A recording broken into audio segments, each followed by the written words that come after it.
Hi all, ಹೇಗಿದ್ದೀರಾ ಎಲ್ಲರೂ? Welcome back to my channel. ಇವತ್ತಿನ ಈ ಒಂದು ವಿಡಿಯೋ ಏನಿದೆ, ಇದೊಂದು ಚಿಕ್ಕ ಲೈಫ್ ಅಪ್ಡೇಟ್.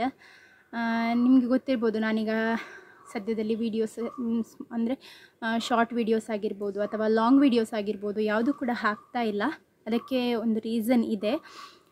ಮತ್ತು ನನಗೆ ಇನ್ಸ್ಟಾಗ್ರಾಮಲ್ಲಿ ಕೂಡ DM ಮಾಡ್ತಾ ಇದ್ದೀರಾ, ಲಾಂಗ್ ವೀಡಿಯೋ ಹಾಕಿ ಅಥವಾ ಶಾರ್ಟ್ಸ್ ಆದರೂ ಹಾಕಿ, ನೀವು ಯಾಕೆ ಹಾಕ್ತಾ ಇಲ್ಲ ಅಂತ ಹೇಳಿ, ಲಾಂಗ್ ವೀಡಿಯೋ ಪ್ಲೀಸ್ ಅಂತ ಎಲ್ಲ ಹೇಳಿ ಕಾಮೆಂಟ್ ಕೂಡ ಬರ್ತಾ ಉಂಟು. ನನಗೆ ಕೂಡ ಗೊತ್ತಾಗ್ತದೆ ನೀವು ವೆಯ್ಟ್ ಮಾಡ್ತಾ ಇದ್ದೀರಾ. ಬಟ್ ಕೆಲವೊಂದು ಹೆಲ್ತ್ ಇಶ್ಯೂಸ್, ಕೆಲವೊಂದು ರೀಸನ್ಸಿಂದ ನನಗೆ ಏನು ಹೇಳ್ತಾರೆ, ಲಾಸ್ಟ್ ವೀಕ್ ನಂದು ಯಾವ ರೀತಿಯಲ್ಲಿತ್ತು ಅಂತ ಹೇಳಿದರೆ, ನನ್ನ ಒಂದು ವರ್ಲ್ಡೇ ಅಪ್ಸೈಡ್ ಡೌನ್ ಆದ ರೀತಿಯಲ್ಲಿ ನನಗೆ ಫೀಲ್ ಆಯಿತು. ಅಂದರೆ ಆ ಒಂದು ಮೊಮೆಂಟಲ್ಲಿ. ಸೊ ಅಂಥ ಒಂದು ಟೈಮ್, ಆಗ ನನಗೆ ಯಾವುದು ಕೂಡ ಬೇಡ ಅಂತ ಆಯಿತು. ಅಂದರೆ ವಿಡಿಯೋ ಆಗಿರ್ಬೋದು ಅಥವಾ ಇದು ಏನಾಯಿತು ಅನ್ನೋದನ್ನೇ ನನಗೆ ಜೀರ್ಣಿಸ್ಕೊಳ್ಳಿಕ್ಕೆ ಆಗಲಿಲ್ಲ. ಅಂಥ ಒಂದು ಇನ್ಸಿಡೆಂಟ್ ನಡೀತು ನನ್ನ ಲೈಫಲ್ಲಿ. ನಿಮಗೆ ಗೊತ್ತಿರ್ಬೋದು, ನಾನು ಆಲ್ಮೋಸ್ಟ್ ನವೆಂಬರಿಂದ ಹೇಳ್ತಾ ಇದ್ದೀನಿ ನನಗೆ ಅಂದರೆ ನನ್ನ ಹೆಲ್ತ್ ಅಷ್ಟೊಂದು ಒಳ್ಳೆಯದಾಗಿಲ್ಲ, ಸುಸ್ತಾಗ್ತಾ ಉಂಟು ನನಗೆ. ಮತ್ತು ಡಿಸೆಂಬರ್ ನಂತರ ನನಗೆ ಪೀರಿಯಡ್ಸ್ ಕೂಡ ಆಗಲಿಲ್ಲ ಅಂತ ಹೇಳ್ತಾ ಇದ್ದೆ. ಅದಕ್ಕೋಸ್ಕರ ನಾನು ನೆಕ್ಸ್ಟ್ ಡಾಕ್ಟರ್ ಹತ್ತಿರ ಕೂಡ ಹೋಗಿದ್ದೆ. ಬೆಳ್ತಂಗಡಿಯಲ್ಲಿ ಒಬ್ಬರು ಗೈನಕಾಲಜಿಸ್ಟ್ ಹತ್ರ ಹೋಗಿ ನಾನು ಮೆಡಿಸಿನ್ಸ್ ಎಲ್ಲ ತಗೊಂಡು ಬಂದಿದ್ದೆ. ಅದು ಕೂಡ ಹೇಳಿದ್ದೇನೆ, ನಾನು ಆಲ್ರೆಡಿ ಅಪ್ಡೇಟ್ ಕೊಟ್ಟಿದ್ದೇನೆ ಅದರ ಬಗ್ಗೆ. ನನಗೆ ಡಿಸೆಂಬರಲ್ಲಿ ಲಾಸ್ಟ್ ನನಗೆ ಪೀರಿಯಡ್ಸ್ ಆದಂಥದ್ದು. ಅದರ ನಂತರ ಪೀರಿಯಡ್ಸೇ ಆಗ್ತಾ ಇರಲಿಲ್ಲ. ಹಾಗಾಗಿ ವೆಯ್ಟ್ ಮಾಡಿದೆ ನಾನು, ಆಗಬಹುದೇನೋ ಅಂತ ಹೇಳಿ ಜನವರಿವರೆಗೆ. ಬಟ್ ಜನವರಿವರೆಗೆ ಕೂಡ ಆಗಲಿಲ್ಲ. ಬಟ್ ಹೇಗಿತ್ತು ಅಂತ ಹೇಳಿದರೆ, ಚೆಸ್ಟಲ್ಲಿ ಅಂದರೆ ಹೆವಿನೆಸ್, ತುಂಬ ಹೆವಿ ಫೀಲ್ ಆಗ್ತಾಯಿತ್ತು. ಶಾರ್ಟ್ನೆಸ್ ಆಫ್ ಬ್ರೆತ್, ಹೆಚ್ಚು ಮಾತಾಡಲಿಕ್ಕೆ ಆಗೋದಿಲ್ಲ. ಈಗಲೂ ಕೂಡ ಇದೆ ನನಗೆ, ಹೆಚ್ಚು ಮಾತಾಡಲಿಕ್ಕೆ ಆಗೋದಿಲ್ಲ, ಉಸಿರು ಕಟ್ಟಿದಾಗೆ ಆಗುವಂಥದ್ದು, ರಾತ್ರಿ ಮಲಗುವಾಗ ಉಸಿರು ಕಟ್ಟಿದಾಗೆ ಆಗುವಂಥದ್ದು. ಮತ್ತು ಒಬ್ಬರ ಹತ್ರ ಕೇಳಿದ್ದಕ್ಕೆ, ಅಂದರೆ ನನಗೆ ಹೀಗೆ ಆಗ್ತಾ ಉಂಟು, ಸ್ವಲ್ಪ ಕಂಜೆಸ್ಟೆಡ್ ಆದ ಹಾಗೆ, ಅಂದರೆ ಚೆಸ್ಟಲ್ಲಿ ಎಷ್ಟು ಗಾಳಿ ತಗೊಂಡ್ರೆ ಸಹ ಉಸಿರೇ ಸಾಕಾಗ್ತಾ ಇಲ್ಲ ಅನ್ನೋ ರೀತಿಯಲ್ಲಿ ಫೀಲ್ ಆಗ್ತಾಯಿತ್ತು ನನಗೆ. ಸಿಯೋನನ್ನು ಕೂಡ ಸ್ವಲ್ಪ ಅಲ್ಲಿ ಮೇಲೆವರೆಗೆ ರಿಕ್ಷಾವರೆಗೆ ಬಿಡಲಿಕ್ಕೆ ಹೋಗಲಿಕ್ಕೆ ಸಾಕ್ತಾ ಇರಲಿಲ್ಲ. ಆಗ ಒಬ್ಬರ ಹತ್ರ ಕೇಳಿದ್ದಕ್ಕೆ, ಅವ್ರ ನರ್ಸ್ ಅವ್ರ ಹತ್ರ ಕೇಳಿದ್ದಕ್ಕೆ, ಅವರು ಅಂದರೆ ಜಸ್ಟ್ ಮಾತಾಡುವಾಗ ಹೀಗೆ ಡಿಸ್ಕಸ್ ಮಾಡಿದ್ದು. ಆಗ ಅವ್ರು ಹೇಳಿದರು, ಅದು ಕೆಲವರಿಗೆ ಪಾಲನ್ ಇದು ಅಲರ್ಜಿ ಇರ್ತದೆ. ಅಂದರೆ ಈಗೆಲ್ಲ ಈ ಡಿಸೆಂಬರ್ ಟೈಮಲ್ಲಿ ಎಲ್ಲ ಇದೆಲ್ಲ ಬರ್ತದೆ ಅಲ್ವಾ, ಅಂತ ಹೇಳ್ತಾರೆ, ಚಿಗುರು ಮರಗಳಿಗೆ ಚಿಗುರು ಬರುವಂಥದ್ದು, ಹೂವು ಬರುವಂಥದ್ದು, ಮಾವಿನ ಮರಕ್ಕೆಲ್ಲ ಅಂಥದ್ದೆಲ್ಲ ಆಗ್ತದಲ್ಲ. ಆಗ ಅದರ ಪಾಲನಿದ ಅಲರ್ಜಿ ಇರ್ಬೋದು, ಅದರಿಂದ ಹಾಗೆ ಆಗ್ತದೆ ಅಂತ ಒಬ್ಬರು ಹೇಳಿದರು ನನಗೆ. ಮೇ ಬಿ ಅದಕ್ಕೆ ಇರ್ಬೋದು ಅಂತ ಹೇಳಿ. ಮತ್ತು ಜಾನ್ವರಿ ಒಂದು ಸೆಕೆಂಡ್ ವೀಕ್ ಅದರ ನಂತರ ನನಗೆ ಪರವಾಗಿಲ್ಲ ಅಂತ ಹೇಳಿ ಅನ್ನಿಸ್ತು, ಬೆಟರ್ಮೆಂಟ್ ಅಂತ ಹೇಳಿ ಫೀಲ್ ಆಯಿತು. ಬೆಟರ್ ಆಗ್ತಾ ಇದ್ದೇನೆ, ಪರವಾಗಿಲ್ಲ, ಈಗ ಸ್ವಲ್ಪ ಅಂದರೆ ಸೆಕೆ ಹೆಚ್ಚಾದ ಹಾಗೆ ಕಡಿಮೆ ಆಗ್ತಾ ಇದೆ ಅಂತ ಹೇಳಿ ಫೀಲ್ ಆಯಿತು. ಸೊ ಹಾಗೆ ಕಂಟಿನ್ಯೂ ಆಯಿತು. ಜನವರಿ 13ಗೆ ನಾನು ಡಾಕ್ಟರ್ ಹತ್ರ ಹೋಗಿದ್ದೆ. ಬೆಳ್ತಂಗಡಿಯಲ್ಲಿ ಒಬ್ಬರು ಗೈನಕಾಲಜಿಸ್ಟ್ ಇದ್ದಾರೆ. ಸೊ ಅವ್ರ ಹತ್ರ ಹೋಗಿ ಮೆಡಿಸಿನ್ಸನ್ನು ತಂದಿದ್ದೆ. ಅದು ಕೂಡ ನಿಮಗೆ ನಾನು ವೀಡಿಯೋಸಲ್ಲಿ ಹೇಳಿದೆ, ನನ್ನ ರುಟೀನ್ ಬ್ಲಾಗ್ಸಲ್ಲಿ. ಆ ಮೆಡಿಸಿನನ್ನು ತಂದು ಅವ್ರು ಏನು ಹೇಳಿದ್ರು ಅಂದರೆ, ಒಂದು ನೈಟಿಗೆ ಒಂದು ಮೆಡಿಸಿನ್ ಕೊಟ್ಟರು. ಅಲ್ಲಿ ಹೋಗಿ ಟೆಸ್ಟ್ ಮಾಡಿದ್ದು, ಪ್ರೊಲ್ಯಾಕ್ಟಿನ್ ಹೆಚ್ಚಿದೆ, 100ರ ಮೇಲೆ ಇದೆ ಅಂತ ಹೇಳಿದರು. ಅಲ್ಲಿ ಹೋದಾಗ ಬ್ಲಡ್ ಟೆಸ್ಟ್ ಮಾಡಿದರು, 2 ಮಾಡಿದರು ಬ್ಲಡ್ ಟೆಸ್ಟ್. ಒಂದು ಬೀಟಾ HCG ಅಂತ ಹೇಳಿ, ಅಂದರೆ ಪ್ರೆಗ್ನೆನ್ಸಿ, ಎಲ್ಲಿಯಾದರೂ ಪ್ರೆಗ್ನೆನ್ಸಿ ಏನಾದರೂ ಇದೆಯಾ ಅಂತ ಹೇಳಿ ಚೆಕ್ ಮಾಡಲಿಕ್ಕೆ ಅಂತ ಹೇಳಿ. ಜನವರಿಯಲ್ಲಿ ನನಗೆ ಜನವರಿ 13th ಆಗುವಷ್ಟರಲ್ಲಿ ಅವ್ರು ಮಾಡಿದರು ಆ ಒಂದು ಟೆಸ್ಟ್. ಅದರಲ್ಲಿ ನಾರ್ಮಲ್ ರೇಂಜ್ ಬಂತು, ಅಂದರೆ ಪ್ರೆಗ್ನೆನ್ಸಿ ಏನೂ ಇಲ್ಲ ಅಂತ ಹೇಳಿ ಬಂತು. ನೆಕ್ಸ್ಟ್ ಇನ್ನೊಂದು ಪ್ರೊಲ್ಯಾಕ್ಟಿನ್ ಲೆವೆಲ್, ಅದನ್ನು ಮಾಡಿದರು. So prolactin usually breast feeding ಮತ್ತು ಪ್ರೆಗ್ನೆಂಟ್ ಇರುವ ಮದರ್ಸಲ್ಲಿ ಕಂಡು ಬರ್ತದೆ. ಬಟ್ ಲೆವೆಲ್ಸ್ ಜಾಸ್ತಿ ಇತ್ತು, 100 ಎಬೋ ಇತ್ತು. ಅದಕ್ಕೆ ನಿಮಗೆ ಪೀರಿಯಡ್ಸ್ ಆಗ್ತಾ ಇಲ್ಲ ಅಂತ ಹೇಳಿದರು. ಮತ್ತು ಒಂದು ಅಬ್ಡಮನ್ ಇದು, ಅಂದರೆ ಹೊಟ್ಟೆದು ಸ್ಕ್ಯಾನಿಂಗ್ ಕೂಡ ಮಾಡಿದರು. ಅದರಲ್ಲಿ ಯೂಟ್ರಸ್ ಇದು ಸ್ಕ್ಯಾನ್, ಮತ್ತು ಓವರೀಸ್ ಇದು, ಮತ್ತು ನನ್ನ ಸ್ಟಮಕ್ ಇದು, ಅಂದರೆ ಎಂತ ಹೇಳ್ತಾರೆ, ಅದೊಂದು ಬ್ಯಾಗ್ ರೀತಿಯಲ್ಲಿ ಇರ್ತದಲ್ಲ, ಫುಡ್ಡೆಲ್ಲ ಹೋಗಿ ಜೀರ್ಣ ಆಗುವಂಥದ್ದು ಅಂತ ಹೇಳ್ತಾರೆ, ಜಠರ ಅಲ್ಲ, ಹೌದಾ ಅಂತ, ಹೌದು ಜಠರ, ಕರುಳು ಅಂದರೆ ಅದೆಲ್ಲ ಕೆಳಗೆ ಇರ್ತದೆ, ಇಂಟೆಸ್ಟೈನ್ಸ್. ಸೊ ಅದೆಲ್ಲ ಚೆಕ್ ಮಾಡಿದರು, ಎಲ್ಲ ಕೂಡ ನಾರ್ಮಲ್ ಇದೆ, ಏನು ತೊಂದರೆ ಇಲ್ಲ ಅಂತ ಹೇಳಿದರು. ಆ ಒಂದು ಸ್ಕ್ಯಾನ್ ಕೂಡ ಅವ್ರು ಹೇಗೆ ಮಾಡಿದರು ಗೊತ್ತಾ, ಜಟ್ಪಟ್ ಅಂತ ಹೇಳಿ ಇಲ್ಲಿಟ್ಟರು, ದಿಸ್ ಇಸ್ ನಾರ್ಮಲ್ ಅಂತ ಹೇಳಿ 5 to 10 seconds ಒಳಗೆ ಅವ್ರದ್ದು ಏನು ಹೇಳ್ತಾರೆ, ಸ್ಕ್ಯಾನ್ ಕೂಡ ಮುಗೀತು. 10 seconds ಕೂಡ ಇಲ್ಲ, ಅದಕ್ಕಿಂತ ಮುಂಚೆನೇ ಸ್ಕ್ಯಾನಿಂಗ್ ಆಯಿತು. ಫಾಸ್ಟ್ ಇಟ್ಟದಷ್ಟೇ, ಜಸ್ಟ್ ಇದನ್ನು ಪ್ರೋಬಾನ್ ಇಟ್ಟರು, ನೋಡಿದರು, ಹೋದರು.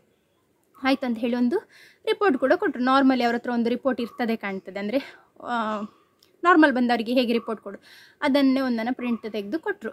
ಅದನ್ನು ತಗೊಂಡು ನಾವು ಅಂದ್ಕೊಂಡದ್ದು ಹೌದು ಪ್ರೊಲ್ಯಾಕ್ಟಿನ್ ಲೆವೆಲ್ ಹೆಚ್ಚಿದೆ, ಅದಕ್ಕೆ ಇರಬೇಕು ಅಂತ ಹೇಳಿ ನಾನು ಮನೆಗೆ ಬಂದು ಫಸ್ಟಿಗೆ ಅದು ಪೀರಿಯಡ್ಸ್ ಹಾಕಲಿಕ್ಕೆ ಅಂತ ಹೇಳಿ ಒಂದು ಟ್ಯಾಬ್ಲೆಟನ್ನು ಕೊಟ್ಟಿದ್ದರು. ಆ ಒಂದು ಟ್ಯಾಬ್ಲೆಟನ್ನು ತೆಕ್ಕೊಂಡೆ ನಾನು ನೈಟ್. ಅದಾದ ನಂತರ ಡೈಲಿ ದಿನಕ್ಕೆ 11 ಮಾತ್ರೆಗಳಿತ್ತು ತಗೊಳ್ಳಿಕ್ಕೆ, 3 ಹೊತ್ತಿಗೆ 11 ಮಾತ್ರೆಗಳು ಒಟ್ಟು. ಹಾಗೆ ನಾನು 2 ದಿನ ತಗೊಂಡೆ, 2-3 ದಿನ ಏನೋ ತಗೊಂಡೆ. 2 ದಿನದಲ್ಲಿ ನನಗೆ ಅಂದರೆ ಅಂಥ ದೊಡ್ಡ ಡಿಫ್ರೆನ್ಸ್ ಏನು ಕಾಣಲಿಲ್ಲ, ಬಟ್ ಸ್ವಲ್ಪ ವೀಕ್ನೆಸ್ ಅಂತ ಫೀಲ್ ಆಗ್ತಾಯಿತ್ತು. 3rd ಡೇ ನಾನು ತಲೆ ಸುತ್ತಿ ಬಿದ್ದೆ. ಅದು ಕೂಡ ನಾನು ಹೇಳಿದ್ದೇನೆ ಆ ಒಂದು ವ್ಲಾಗಲ್ಲಿ, ಪರ್ಟಿಕ್ಯುಲರ್ ವ್ಲಾಗಲ್ಲಿ ನಾನು ಮೆನ್ಷನ್ ಮಾಡಿದ್ದೆ. ತಲೆ ಸುತ್ತಿ ನಾನು ಬೆಳಿಗ್ಗೆ ಮುಂಚೆ ಅವನಿಗೆ ಚಿಕನನ್ನು ಫ್ರೈ ಮಾಡಲಿಕ್ಕೆ ಅಂತ ಏರ್ ಫ್ರೈರಲ್ಲಿ ಹಾಕ್ತಾಯಿದ್ದೆ. ತಲೆ ಸುತ್ತಿ ನಾನು ಕೂತ್ಕೊಂಡ್ಬಿಟ್ಟೆ ಕೆಳಗೆ ಡಸ್ಟ್ಬಿನ್ ಹತ್ರನೇ ಕೇಕ್ ರೂಮಲ್ಲಿ. ಹಸ್ಬೆಂಡಿಗೆ ಕರೆದೆ, ನನಗೆ ಅಂದರೆ ಹೆದರಿಕೆ ಆಯಿತು, ನಾನು ಎಲ್ಲಿಯಾದರೂ ಬಿದ್ದರೆ ತಲೆಗೆಲ್ಲ ತಾಗಿದ್ರೆ ಅಂತ ಹೇಳಿ ಹಸ್ಬೆಂಡನ್ನು ಬೇಗ ಕರೆದೆ. ನನಗೆ ಗೊತ್ತಾಯಿತು, ನನಗೆ ಅಂದರೆ ಹಿಂದಕ್ಕೆ ಯಾರೋ ಎಳ್ದ ಹಾಗೆ ಆಗ್ತಾನೆ, ನನಗೆ ಹಾಗೆಲ್ಲ ತಲೆಯೆಲ್ಲ ಸುತ್ತಿ ಅಷ್ಟೊಂದು ನನಗೆ ಗೊತ್ತಿಲ್ಲ, ಜಸ್ಟ್ ಗರ್ರ ಆಗ್ತಿತ್ತು ಆಗಾಗ. ಅಂದರೆ ಐರನ್ ಡೆಫಿಷಿಯನ್ಸಿಯಿಂದ ಆಗ್ತಾಯಿತ್ತು ಮೊದಲೆಲ್ಲ ನನಗೆ, ಅಂದರೆ ಹೆವಿ ಪೀರಿಯಡ್ಸ್ ಎಲ್ಲ ಆಗ್ತಾಯಿದ್ದರಿಂದ ಹಾಗಿತ್ತು. ಸೊ ಅದಕ್ಕೆ ಅಂತ ಹೇಳಿ ಯಾರೋ ಹಿಂದಕ್ಕೆ ಎಳ್ದಾಗೆ ಆಗ್ತಾ ಉಂಟು ನನಗೆ. ಹಾಗೆ ನನ್ನ ಹಸ್ಬೆಂಡನ್ನು ಬೇಗ ಕರೆದೆ, ಅವ್ರು ಬಂದರು. ಮತ್ತು ನಾನು ನೆಲದಲ್ಲಿ ಕೂತ್ಕೊಂಡ್ಬಿಟ್ಟೆ, ಇಲ್ಲಿ ಬೀಳೋದು ಬೇಡ ಅಂತ ಹೇಳಿ ರಪ್ಪ ಅಂತ ನೆಲದಲ್ಲಿ ಕೂತ್ಕೊಂಡೆ. ಸ್ವಲ್ಪ ಹೊತ್ತಿನ ನಂತರ ಆಯಿತು, ಒಂದು 5 ಸೆಕೆಂಡ್ಸ್ ಒಳಗೆ ಮುಗೀತು ಆ ಒಂದು ತಲೆ ಇದಾಗುವಂಥ ಸ್ಪಿನ್ ಆಗುವಂಥ ಒಂದು ಸೆನ್ಸೇಷನ್ ಏನಿದೆ ಅದು ಸ್ಟಾಪ್ ಆಯಿತು. ಅದಾದ ನಂತರ ನಾನು ನನ್ನ ಹಸ್ಬೆಂಡಿದ ಅಕ್ಕ ನರ್ಸ್ ಇದ್ದಾರೆ, ಅವರಿಗೆ ಟ್ಯಾಬ್ಲೆಟ್ಸ್ ಇದೆಲ್ಲ ಕಳಿಸಿದೆ, ಹೇಳಿದ್ದೇನೆ. ಮತ್ತು ನಾನು ಮತ್ತಿದು ಫೀಡಿಂಗ್ ಟೈಮಲ್ಲಿ ಸೇಫ್ ಕೂಡ ಇಲ್ಲ, ಹಾಗೆ ಅದು ನೀನು ಸ್ಟಾಪ್ ಮಾಡು, ಕಂಪ್ಲೀಟ್ಲಿ ಸ್ಟಾಪ್ ಮಾಡು ಹೇಳಿದರು. ಬಿ ಪಿ ಎಲ್ಲ ಚೆಕ್ ಮಾಡಿದೆ, ಬಿ ಪಿ ಎಲ್ಲ ನಾರ್ಮಲ್ ಉಂಟು, ಟ್ಯಾಬ್ಲೆಟಿಂದನೇ ಆಗ್ತಾ ಉಂಟು, ಸ್ಟಾಪ್ ಮಾಡು ಹೇಳಿದರು. ಸೊ ಅದಾದ ನಂತರ ನಾನು ಒಂದೇ ಒಂದು ಮಾತ್ರೆ ತಗೊಳ್ಳಿಲ್ಲ, ಬಟ್ ಆ ಮಾತ್ರೆಗಳನ್ನೆಲ್ಲ ನಾನು ಒಂದು ಜಿಪ್ಲಾಕ್ ಬ್ಯಾಗಲ್ಲಿ ಹಾಕಿ ತೆಗೆದಿಟ್ಟೆ. ಯಾಕೆಂದರೆ 3,500 ಮಾತ್ರೆಗಳದು, ಅದು ಹಾಗೆಯೇ ಬಿಸಾಡಲಿಕ್ಕೆ ನನಗೆ ಮನಸ್ಸಾಗಲಿಲ್ಲ. ಹಾಗೆ ನಾನು 3,500 ಕೊಟ್ಟಿದ್ದೇನೆ ಇಷ್ಟು ಮಾತ್ರೆಗಳಿಗೆ. ನಾನು ಹೇಳಿದೆ ಅಲ್ಲಿ ಸ್ವಲ್ಪ ದಿನದ ಮಾತ್ರೆ ಸಾಕು ಅಂತ ಹೇಳಿ, ಬಟ್ ಅವ್ರು ಬಿಡಲಿಲ್ಲ. ಇಲ್ಲ ಇಲ್ಲ ಎಲ್ಲ ಫುಲ್ಲು ತಗೊಳ್ಬೇಕು, ಇದು ಕೋರ್ಸ್ ಅಂತ ಹೇಳಿ 27ನೇ ತಾರೀಕಿಗೆ ಪುನಃ ಬನ್ನಿ ಹೇಳಿದರು, ಜನವರಿಯ. ಹಾಗೆ ಆಯಿತು, ಮತ್ತೆಂತ ಮಾಡೋದಲ್ವ, ಎಲ್ಲರದ್ದು ಕೂಡ ಹಾಗೆ ಬಿಲ್ ಬರ್ತಾಯಿತ್ತು 3,000 4,000 ಎಲ್ಲ. ಹಾಗೆ ನಾನು 3,500 ಮಾತ್ರೆ ಎಲ್ಲ ತೆಕ್ಕೊಂಡೆ ಬಂದೆ. ಹಾಗೆ ಅದನ್ನು ಜಿಪ್ಲಾಕಲ್ಲಿ ಹಾಕಿ ತೆಗೆದಿಟ್ಟೆ, ಗೋಡ್ರೇಜ್ ಮೇಲೆ ತೆಗೆದು ಇಟ್ಟೆ. ಅಂದರೆ ನೆಕ್ಸ್ಟ್ ಇಲ್ಲಿ ಆದರೂ ಬೇಕಾದರೆ ಪುನಃ ಅದನ್ನು ಅಂದರೆ ಡೋಸೇಜ್ ಕಡಿಮೆ ಮಾಡಲಿಕ್ಕೆ ಒಂದು ಸ್ಲಿಪ್ ಇದು ಟ್ಯಾಬ್ಲೆಟಲ್ಲಿ 2 ಟ್ಯಾಬ್ಲೆಟ್ ತಗೊಳ್ಳಿಕ್ಕಿತ್ತು. ಹಾಗೆ ನಾನು ಅಂದ್ಕೊಂಡೆ ವೇಸ್ಟ್ ಮಾಡೋದು ಬೇಡ, ಪುನಃ ಮೇಲೆ ಆದರೂ ಸೇಮ್ ಮೆಡಿಸಿನ್ ಕೊಟ್ಟರೆ ಬೇರೆ ಕಡೆ ತೋರಿಸಿ ಬೇಕಾಗ್ತದಲ್ಲ ಅಂತ ಹೇಳಿ ನನ್ನ ಒಂದು idea, middle class mentality. So ಹಾಗೆ ಇಟ್ಟದ್ದು ಅಲ್ಲೇ ಇತ್ತು. ಮತ್ತು ಸಹ ಈಗ ಜನವರಿಯಲ್ಲಿ ಅಲ್ವ ನಾನು ಹೋದಂಥದ್ದು, ಜನವರಿ 13th ಹಾಗೇನೋ ಹೋದದ್ದು, 11th 13 ನನಗೆ ನೆನಪಿಲ್ಲ. ಸೊ ಆ ಟೈಮ್ನಲ್ಲಿ ಹೋದದ್ದು. ಜನವರಿ ಆಯಿತು, ಫೆಬ್ ಬಂತು, ಫೆಬ್ 2021 ಎಲ್ಲ ಆಯಿತು. ಆದರೂ ಕೂಡ ಪೀರಿಯಡ್ಸ್ ಆಗಲಿಲ್ಲ ನನಗೆ. ಮತ್ತು ನನಗೆ ಗೊತ್ತಿತ್ತು ಆಗಲಿಕ್ಕಿಲ್ಲ, ಯಾಕೆಂದರೆ ಮಾತ್ರೆ ಸಹ ನಾನು ಕಂಟಿನ್ಯೂ ಮಾಡಲಿಲ್ಲ. ಪ್ರೊಲ್ಯಾಕ್ಟಿನ್ ಲೆವೆಲ್ಸ್ ನಾರ್ಮಲ್ ರೇಂಜಿಗೆ ಬಂದರೆ, ಪ್ರೊಲ್ಯಾಕ್ಟಿನ್ ಹೆಚ್ಚಿರೋದು ಅಂತ ಹೇಳಿದರೆ ಅದು ಹೆಚ್ಚಾಗುವಂಥದ್ದು ಒಂದು ಸ್ಟ್ರೆಸ್ಸಿಂದ, ಮತ್ತು ಅದಿದ್ದರೆ ಇನ್ಫರ್ಟಿಲಿಟಿ ಇರ್ತದೆ ಅಂತೆ. ನನಗೆ ಅವರೇ ಹೇಳಿದರು, ಡಾಕ್ಟ್ರ್ ಹೇಳಿದರು, ಫರ್ಟಿಲಿಟಿ ಅಂತೂ ಅಂದರೆ ಇರೋದೇ ಇಲ್ಲ ಹೀಗೆ ಇರುವವರಿಗೆ. ಸೊ ಅದೆಲ್ಲ ಪ್ರಾಬ್ಲಮ್ ಪ್ರೊಲ್ಯಾಕ್ಟಿನ್, ಇದು ಕನ್ಸೀವ್ ಆಗಲಿಕ್ಕೆಲ್ಲ ತೊಂದರೆ ಇರುವಂಥದ್ದು. ಪರವಾಗಿಲ್ಲ, ನೀವು ಫೀಡಿಂಗ್ ಮದರ್ ಅಲ್ಲ, ಫೀಡಿಂಗ್ ಟೈಮ್ನಲ್ಲಿ ಈಗೆಲ್ಲ ಆಗ್ತದೆ, ನೋಡಿ ಸ್ವಲ್ಪ ದಿನ ಅಂತ ಹೇಳಿದರು ಅವರು. ಅಂದರೆ ಟ್ಯಾಬ್ಲೆಟ್ ತಗೊಂಡು ನೋಡಿ ಆಗ್ತದೆ ಪೀರಿಯಡ್ಸ್ ಅಂತ ಹೇಳಿ. ಸೊ ಹಾಗೆ ಅಂತ ಅಂದ್ಕೊಂಡು ನಾನು ಮಾತ್ರೆ ಸ್ಟಾಪ್ ಮಾಡಿದ್ದೆ ಅಲ್ಲ. ಮತ್ತು ನಾನು ಏನು ಮಾಡಿದೆ, ಫೆಬ್ಬಲ್ಲಿ ಈಗ ಒಂದು ಲಾಸ್ಟ್ ವೀಕಲ್ಲಿ ಅಂದರೆ ಒಂದು 21 ಆ ರೀತಿಯಲ್ಲಿ ಹೋಗಿ ನಾನೇ ಹೋಗಿ ಬ್ಲಡ್ ಟೆಸ್ಟ್ ಪುನಃ ಮಾಡಿಸಿದೆ, ಪ್ರೊಲ್ಯಾಕ್ಟಿನ್ ಲೆವೆಲ್ಸ್ ಚೆಕ್ ಮಾಡಲಿಕ್ಕೆ ಅಂತ ಹೇಳಿ. ಅದನ್ನು ಇಲ್ಲಿ ಒಂದು ಲೋಕಲ್ ಲ್ಯಾಬಲ್ಲಿ ಹೋಗಿ ಮಾಡಿಸಿದೆ. ಆಗ ಬಂದದ್ದು ನನಗೆ 6 ಮಾತ್ರ, ನಾರ್ಮಲ್ ರೇಂಜ್, ವೆರಿ ನಾರ್ಮಲ್. ಅಂದರೆ 100 ಎಬೋಯಲ್ಲಿ ಮೆಡಿಸಿನ್ ಏನು ತೆಕ್ಕೊಳ್ಳೋದೆ ಅದು 6 ಇದೆ. ನಾನು ಅನ್ಕೊಡೆ, ನಾನು ಫುಡ್ ಡಯಟ್ ಕೂಡ ಏನು ಮಾಡಲಿಲ್ಲ. ಮುಂಚೆ ನಾನು ವೆಯ್ಟ್ ಲಾಸ್ ಆಗಿತ್ತಲ್ವ ನಂದು, ಅಂದರೆ ಸಡನ್ಲಿ ಆ ಒಂದು ನವೆಂಬರ್ ಡಿಸೆಂಬರಲ್ಲಿ ಜನವರಿ ಒಳಗೆ ನಂದು ವೆಯ್ಟ್ ಆಲ್ಮೋಸ್ಟ್ 6 kgs ನಂದು ವೆಯ್ಟ್ ಲಾಸ್ ಆಗಿತ್ತು. ನಾನು ಏನು ಮಾಡದೆ ತಿನ್ನುವಷ್ಟು ತಿಂದು, ಹಾಗಾಗಿ ನಾನು ಸ್ವಲ್ಪ ಜಾಸ್ತಿ ತಿಂತಾಯಿದ್ದೆ. ಫೀಡಿಂಗ್ ಮದರ್ ಅಲ್ವ, ನನಗೆ ಹಸಿವಾಗ್ತದೆ, ನಾನು ಹೆಚ್ಚಾಗೆ ತಿಂತಾಯಿದ್ದೆ. ಹೀಗೆ ಸಡನ್ ವೆಯ್ಟ್ ಲಾಸ್ ಯಾಕಾಯಿತು ಅಂತ ಹೇಳಿ ನನಗೆ ಅದು ಕೂಡ ಒಂದು ತಲೆಯಲ್ಲಿತ್ತು. ಯಾಕೆಂದರೆ ವೆಯ್ಟ್ ಲಾಸ್ ಸಡನ್ ಆಗುವಂಥದ್ದು ಒಳ್ಳೆಯದಲ್ಲ, ಅದು ಒಳ್ಳೆ ಸೈನ್ ಅಲ್ಲ. ಬೇರೆ ಏನಾದರೂ ಬಾಡಿಯಲ್ಲಿ ಇದ್ದರೆ ಮಾತ್ರ ಆ ರೀತಿಯಲ್ಲಿ ಆಗುವಂಥದ್ದು. ಸೊ ಹಾಗೆ ನಾನು ಗಟ್ಟಿ ತಿಂತಾಯಿದ್ದೆ. ಆದರೂ ಕೂಡ ಪ್ರೊಲ್ಯಾಕ್ಟಿನ್ ಹೇಗಪ್ಪ ಇದು 6 ಬಂತು ಅಂತ ಹೇಳಿ ಅಂದ್ಕೊಂಡೆ. ಪರವಾಗಿಲ್ಲ, ಇನ್ನೂ ಕೂಡ ಪೀರಿಯಡ್ಸ್ ಆಗಲಿಲ್ಲ ಅಲ್ಲ, ಪುನಃ ಒಮ್ಮೆ ಡಾಕ್ಟ್ರ್ ಹತ್ರ ಹೋಗುವ ಅಂತ ಹೇಳಿ ಹಸ್ಬೆಂಡಿಗೆ ಕೂಡ ಬೆಳ್ತಂಗಡಿಗೆ ಹೋಗಲಿಕ್ಕಿತ್ತು. ಹಾಗೆ ನಾನೇನು ಮಾಡಿದೆ ಅಂತ ಹೇಳಿದರೆ ಹಸ್ಬೆಂಡ್ ಹತ್ರ ಹೇಳಿದೆ ನಾವು ರಿಪೋರ್ಟ್ ತೋರಿಸಲಿಕ್ಕೆ ಹೋಗುವ ಅಂತ. ಹಾಗೆ ಹಸ್ಬೆಂಡ್ ಹೇಳಿದರು ಆಯಿತು ನನಗೆ ಹೋಗ್ಲಿಕ್ಕೆ ಉಂಟಲ್ಲ ನಾನು ಒಟ್ಟಿಗೆ ಹೋಗುವ ಅಂತ ಹೇಳಿ. ಗೈನಕಾಲಜಿಸ್ಟ್ ಕೂಡ ಬೇಕು. ಮತ್ತು ನನಗೆ ಏನಾಗ್ತಿತ್ತು ಗೊತ್ತಾ, ಇದಕ್ಕಿಂತ ಮುಂಚೆ ನಾನು ಯಾಕೆ ಹೋಗಲಿಕ್ಕೆ ನಾನು ಆಗಲೂ ಕೂಡ ಹೋಗ್ತಾನೆ ಇರಲಿಲ್ಲ ಈ ವಾರದಲ್ಲಿ ಕೂಡ. ಬಟ್ ನನಗೆ ಏನೆಲ್ಲ ಆಗಲಿಕ್ಕೆ ಸ್ಟಾರ್ಟ್ ಆಯಿತು ಅಂತ ಹೇಳಿದರೆ ಸುಸ್ತು ಅಂತ ಹೇಳಿದರೆ ನನಗೆ ಬೆಳಿಗ್ಗೆ ಎದ್ದರೆ ಹೊಟ್ಟೆಯಲ್ಲಿ ಯಾರೋ ಕೈ ಹಾಕಿ ಉಟ್ಟಲ್ಲ ಚಪಾತಿ ಹಿಟ್ಟು ಕಲಸಿದಾಗೆ ಆಗ್ತಾಯಿತ್ತು ಒಳಗೆಲ್ಲ.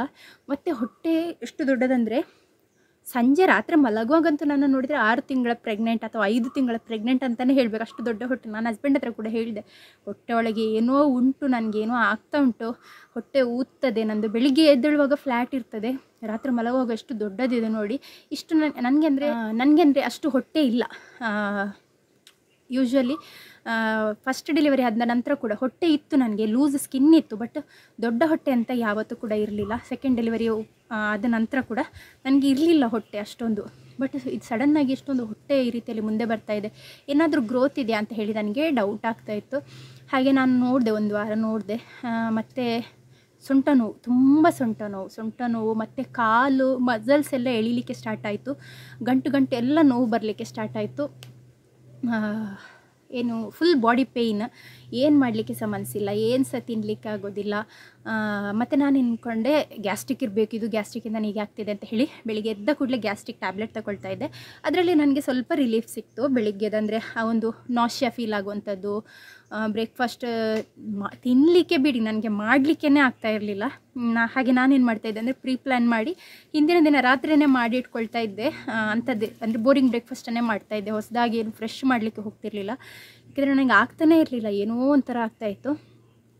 ಹಾಗೆಯೇ ಇನ್ನು ಇದು ಹೊಟ್ಟೆ ಸಹ ಈ ರೀತಿಯಲ್ಲಿ ಆಗ್ತಾ ಉಂಟು. ಹೊಟ್ಟೆ ಕ್ರ್ಯಾಂಪ್ಸ್ ತುಂಬ ಇತ್ತು, ಹೊಟ್ಟೆ ನೋವು. ಕ್ರ್ಯಾಂಪ್ ಅಂತ ಹೇಳಿದರೆ ಆಗಾಗ ಕ್ರ್ಯಾಂಪ್ಸ್ ಬರುವಂಥದ್ದು, ಪೀರಿಯಡ್ಸ್ ಆಗುವಾಗ ಯಾವ ರೀತಿಯಲ್ಲಿ ಬರ್ತದೆ. ನಾನು ಅತ್ತೆ ಹತ್ರ ಕೂಡ ಹೇಳ್ತಾ ಇದ್ದೆ, ಅತ್ತೆ ಕೂಡ ಕೇಳಿದರು ಆಗಲಿಲ್ವ ಇನ್ನೂ ಸಹ ಅಂತ ಹೇಳಿದರು. ಅದಕ್ಕೆ ಕೇಳುವಾಗ ನಾವು ಹೀಗೆ ಮಾತಾಡುವಾಗ ನಾನು ಹೇಳಿದೆ ನನಗೆ ಡೈಲಿ ಯಾವ ರೀತಿಯಲ್ಲಿ ಫೀಲ್ ಆಗ್ತದೆ ಅಂತ ಹೇಳಿದರೆ, ಕ್ರ್ಯಾಂಪ್ಸ್ ಯಾವ ಲೆವೆಲಿಗಿದೆ ಅಂತ ಹೇಳಿದರೆ ನಾಳೆನೇ ಆಗ್ತದೆ, ಗ್ಯಾರಂಟಿ ನಾಳೆ ಆಗ್ತದೆ ಅಂತ ಹೇಳಿ ನಾನು ಮೆನ್ಸ್ಟ್ರಲ್ ಕಪ್ಪನ್ನು ಬಾಯ್ಲ್ ಮಾಡೋದು ಇಡೋದು. ಅಂದರೆ ಬಾಯ್ಲ್ ಮಾಡಿ ಆ ಪೌಚಲ್ಲಿ ಹಾಕಿಟ್ರೆ ಕೂಡ ಅದರ ಡಸ್ಟ್ ಎಲ್ಲ ಕುತ್ಕೊಳ್ತದಲ್ಲ. ನನಗಂದರೆ ಯೂಸ್ ಮಾಡೋ ನಾನು ಯಾವಾಗಲೂ ಸ್ಟೆರ್ಲೈಸ್ ಮಾಡಿಯೇ ಯೂಸ್ ಮಾಡೋದು. ಹಾಗೆ ಬಾಯ್ಲ್ ಮಾಡಿ 3 ದಿನ ನಾನು ಹಾಗೇ ಮಾಡಿದ್ದೇನೆ, ಬಾಯ್ಲ್ ಮಾಡಿ ಇಟ್ಟಿದ್ದೇನೆ. ಯಾಕೆಂದರೆ ವೆರಿ ನೆಕ್ಸ್ಟ್ ಡೇ ಇದು ನಾಳೆ ಗ್ಯಾರಂಟಿ ಪೀರಿಯಡ್ ಆಗ್ತದೆ ಅಂತ ಹೇಳಿ ನನ್ನ ಮನಸ್ಸಲ್ಲಿ. ಬಟ್ ಆ ದಿನ ಬರಲೇ ಇಲ್ಲ. ಆಮೇಲೆ ಅತ್ತೆ ಕೂಡ ಕೇಳಿದರು, ಹಾಗೆ ನಾನು ಹೇಳಿದೆ ಇದು ಆಗ್ತಾ ಇಲ್ಲ ಅಂತ, ಅದಕ್ಕೆ ಡಾಕ್ಟರ್ ಹತ್ರ ತೋರಿಸ್ಬೇಕು ಅಂತ ಹೇಳಿದೆ. ಅದಕ್ಕೆ ಅತ್ತೆ ಹೇಳಿದರು ಅದು ಹೀಗೆ ಫೀಡಿಂಗ್ ಎಲ್ಲ ಮಾಡುವಾಗ ನಾರ್ಮಲ್ ಅಲ್ಲ, ಅವರಿಗೆ ಸಹ 9 ಮಕ್ಕಳಿದ್ದಾರೆ, ಹಾಗೆ ಅವರಿಗೆ ಗೊತ್ತಲ್ಲ. ಅವ್ರು ಹೇಳಿದರು ಫೀಡಿಂಗ್ ಮಾಡುವಾಗ ಅದೆಲ್ಲ ನಾರ್ಮಲ್ ಅಲ್ಲ, ಯಾಕೆ ಸುಮ್ಮನೆ ಡಾಕ್ಟರ್ ಹತ್ರ ಹೋದರೆ ಸಹ ಮಾತ್ರೆ ಕೊಡ್ತಾರೆ, ಈ ಮಗುವಿಗೆ ಹಾಲು ಕೊಡುವಾಗ ಅದು ಎಫೆಕ್ಟ್ ಆಗ್ತದಲ್ಲ ಅಂತ ಹೇಳಿದರು. ಹೌದು ಅಂತ ಹೇಳಿ ಇದು ಅಂದರೆ ಒಂದು ಜನವರಿಯ ಥರ್ಡ್ ವೀಕ್ 4th ವೀಕಲ್ಲಿ ಆ ರೀತಿಯಲ್ಲಿ ನಾವು ಮಾತಾಡಿದ್ದು. ಹಾಗೆ ಅವ್ರು ಆ ರೀತಿ ಹೇಳಿದ ಮೇಲೆ ನನಗೆ ಸಹ ಹಾಸ್ಪಿಟಲ್ ಬೇಡ ಅಂತ ಆಯಿತು. ಮಧ್ಯದಲ್ಲಿ ಒಂದು ರಜೆ ಇತ್ತಲ್ಲ ಮಕ್ಕಳಿಗೆ, ಯಾವಾಗಲೂ ಒಂದು ರಜೆ ಇತ್ತ ಅಂತ ನೆನಪಿಲ್ಲ ಈಗ ಸರಿ. ಸೊ ಹಾಗೆ ಶನಿವಾರ ಎಂಥದ್ದು ನಾನು ಹಸ್ಬೆಂಡ್ ಹತ್ರ ಹೇಳ್ತಾ ಇದ್ದೆ ನಾವು ಹೋಗುವ ಅಂತ ಹೇಳಿ ಮಂಗಳೂರಿಗೆ, ಎಲ್ಲಿಯಾದರೂ ಒಳ್ಳೆ ಒಂದು ಗೈನಕಾಲಜಿಸ್ಟ್ ಹತ್ರ ತೋರಿಸುವಂತ. ನನಗೆ ಅಂದರೆ ಎವ್ರಿ ಮಂತ್ ಡೆಲಿವರಿ ಆದ ನಂತರ ಪೀರಿಯಡ್ಸ್ ಆಗಿ ಆಗದೇ ಇರುವಾಗ ನನಗೆ ಕಿರಿಕಿರಿ ಅಂತ ಅನ್ನಿಸ್ತಾ ಇತ್ತು. ಇದು ಡೈಲಿ ಕ್ರ್ಯಾಂಪ್ಸ್ ಆಗುವಂಥದ್ದು, ಸೊಂಟ ನೋವು, ಇದೆಲ್ಲ ನನಗೆ ಸಹಿಸಲಿಕ್ಕೇ ಆಗ್ತಾ ಇರಲಿಲ್ಲ. ಸೊ ಮತ್ತೆ ಕೂಡ ನಾನಂದರೆ ಓರಲ್ ಕಾಂಟ್ರಸೆಪ್ಷನನ್ನು ಯೂಸ್ ಮಾಡ್ತಾಯಿದ್ದೆ. ಅಂದರೆ ಬರ್ತ್ ಕಂಟ್ರೋಲ್ ಪಿಲ್ಸ್ ಎಲ್ಲ ಇದೆ ಅಲ್ವಾ, ಸೊ ಇಲ್ಲಿ ಆಶಾ ವರ್ಕರ್ಸ್ ಎಲ್ಲ ಕೊಡ್ತಾರಲ್ವ, ಸೊ ಅದರಲ್ಲಿ ಇದ್ದಂಥದ್ದು. ನಾನು ಬೇರೆ ಯಾವುದು ನನಗೆ ಅಂದರೆ ಟ್ಯೂಬೆಕ್ಟಮಿ ಎಲ್ಲ ಏನು ಸಹ ಆಗಲಿಲ್ಲ. ಹಾಗಾಗಿ ನಾನು ಒಂದು ಹಾರ್ಮೋನಲ್ ಪಿಲ್ಸನ್ನು ತಗೊಂಡಿದ್ದೆ.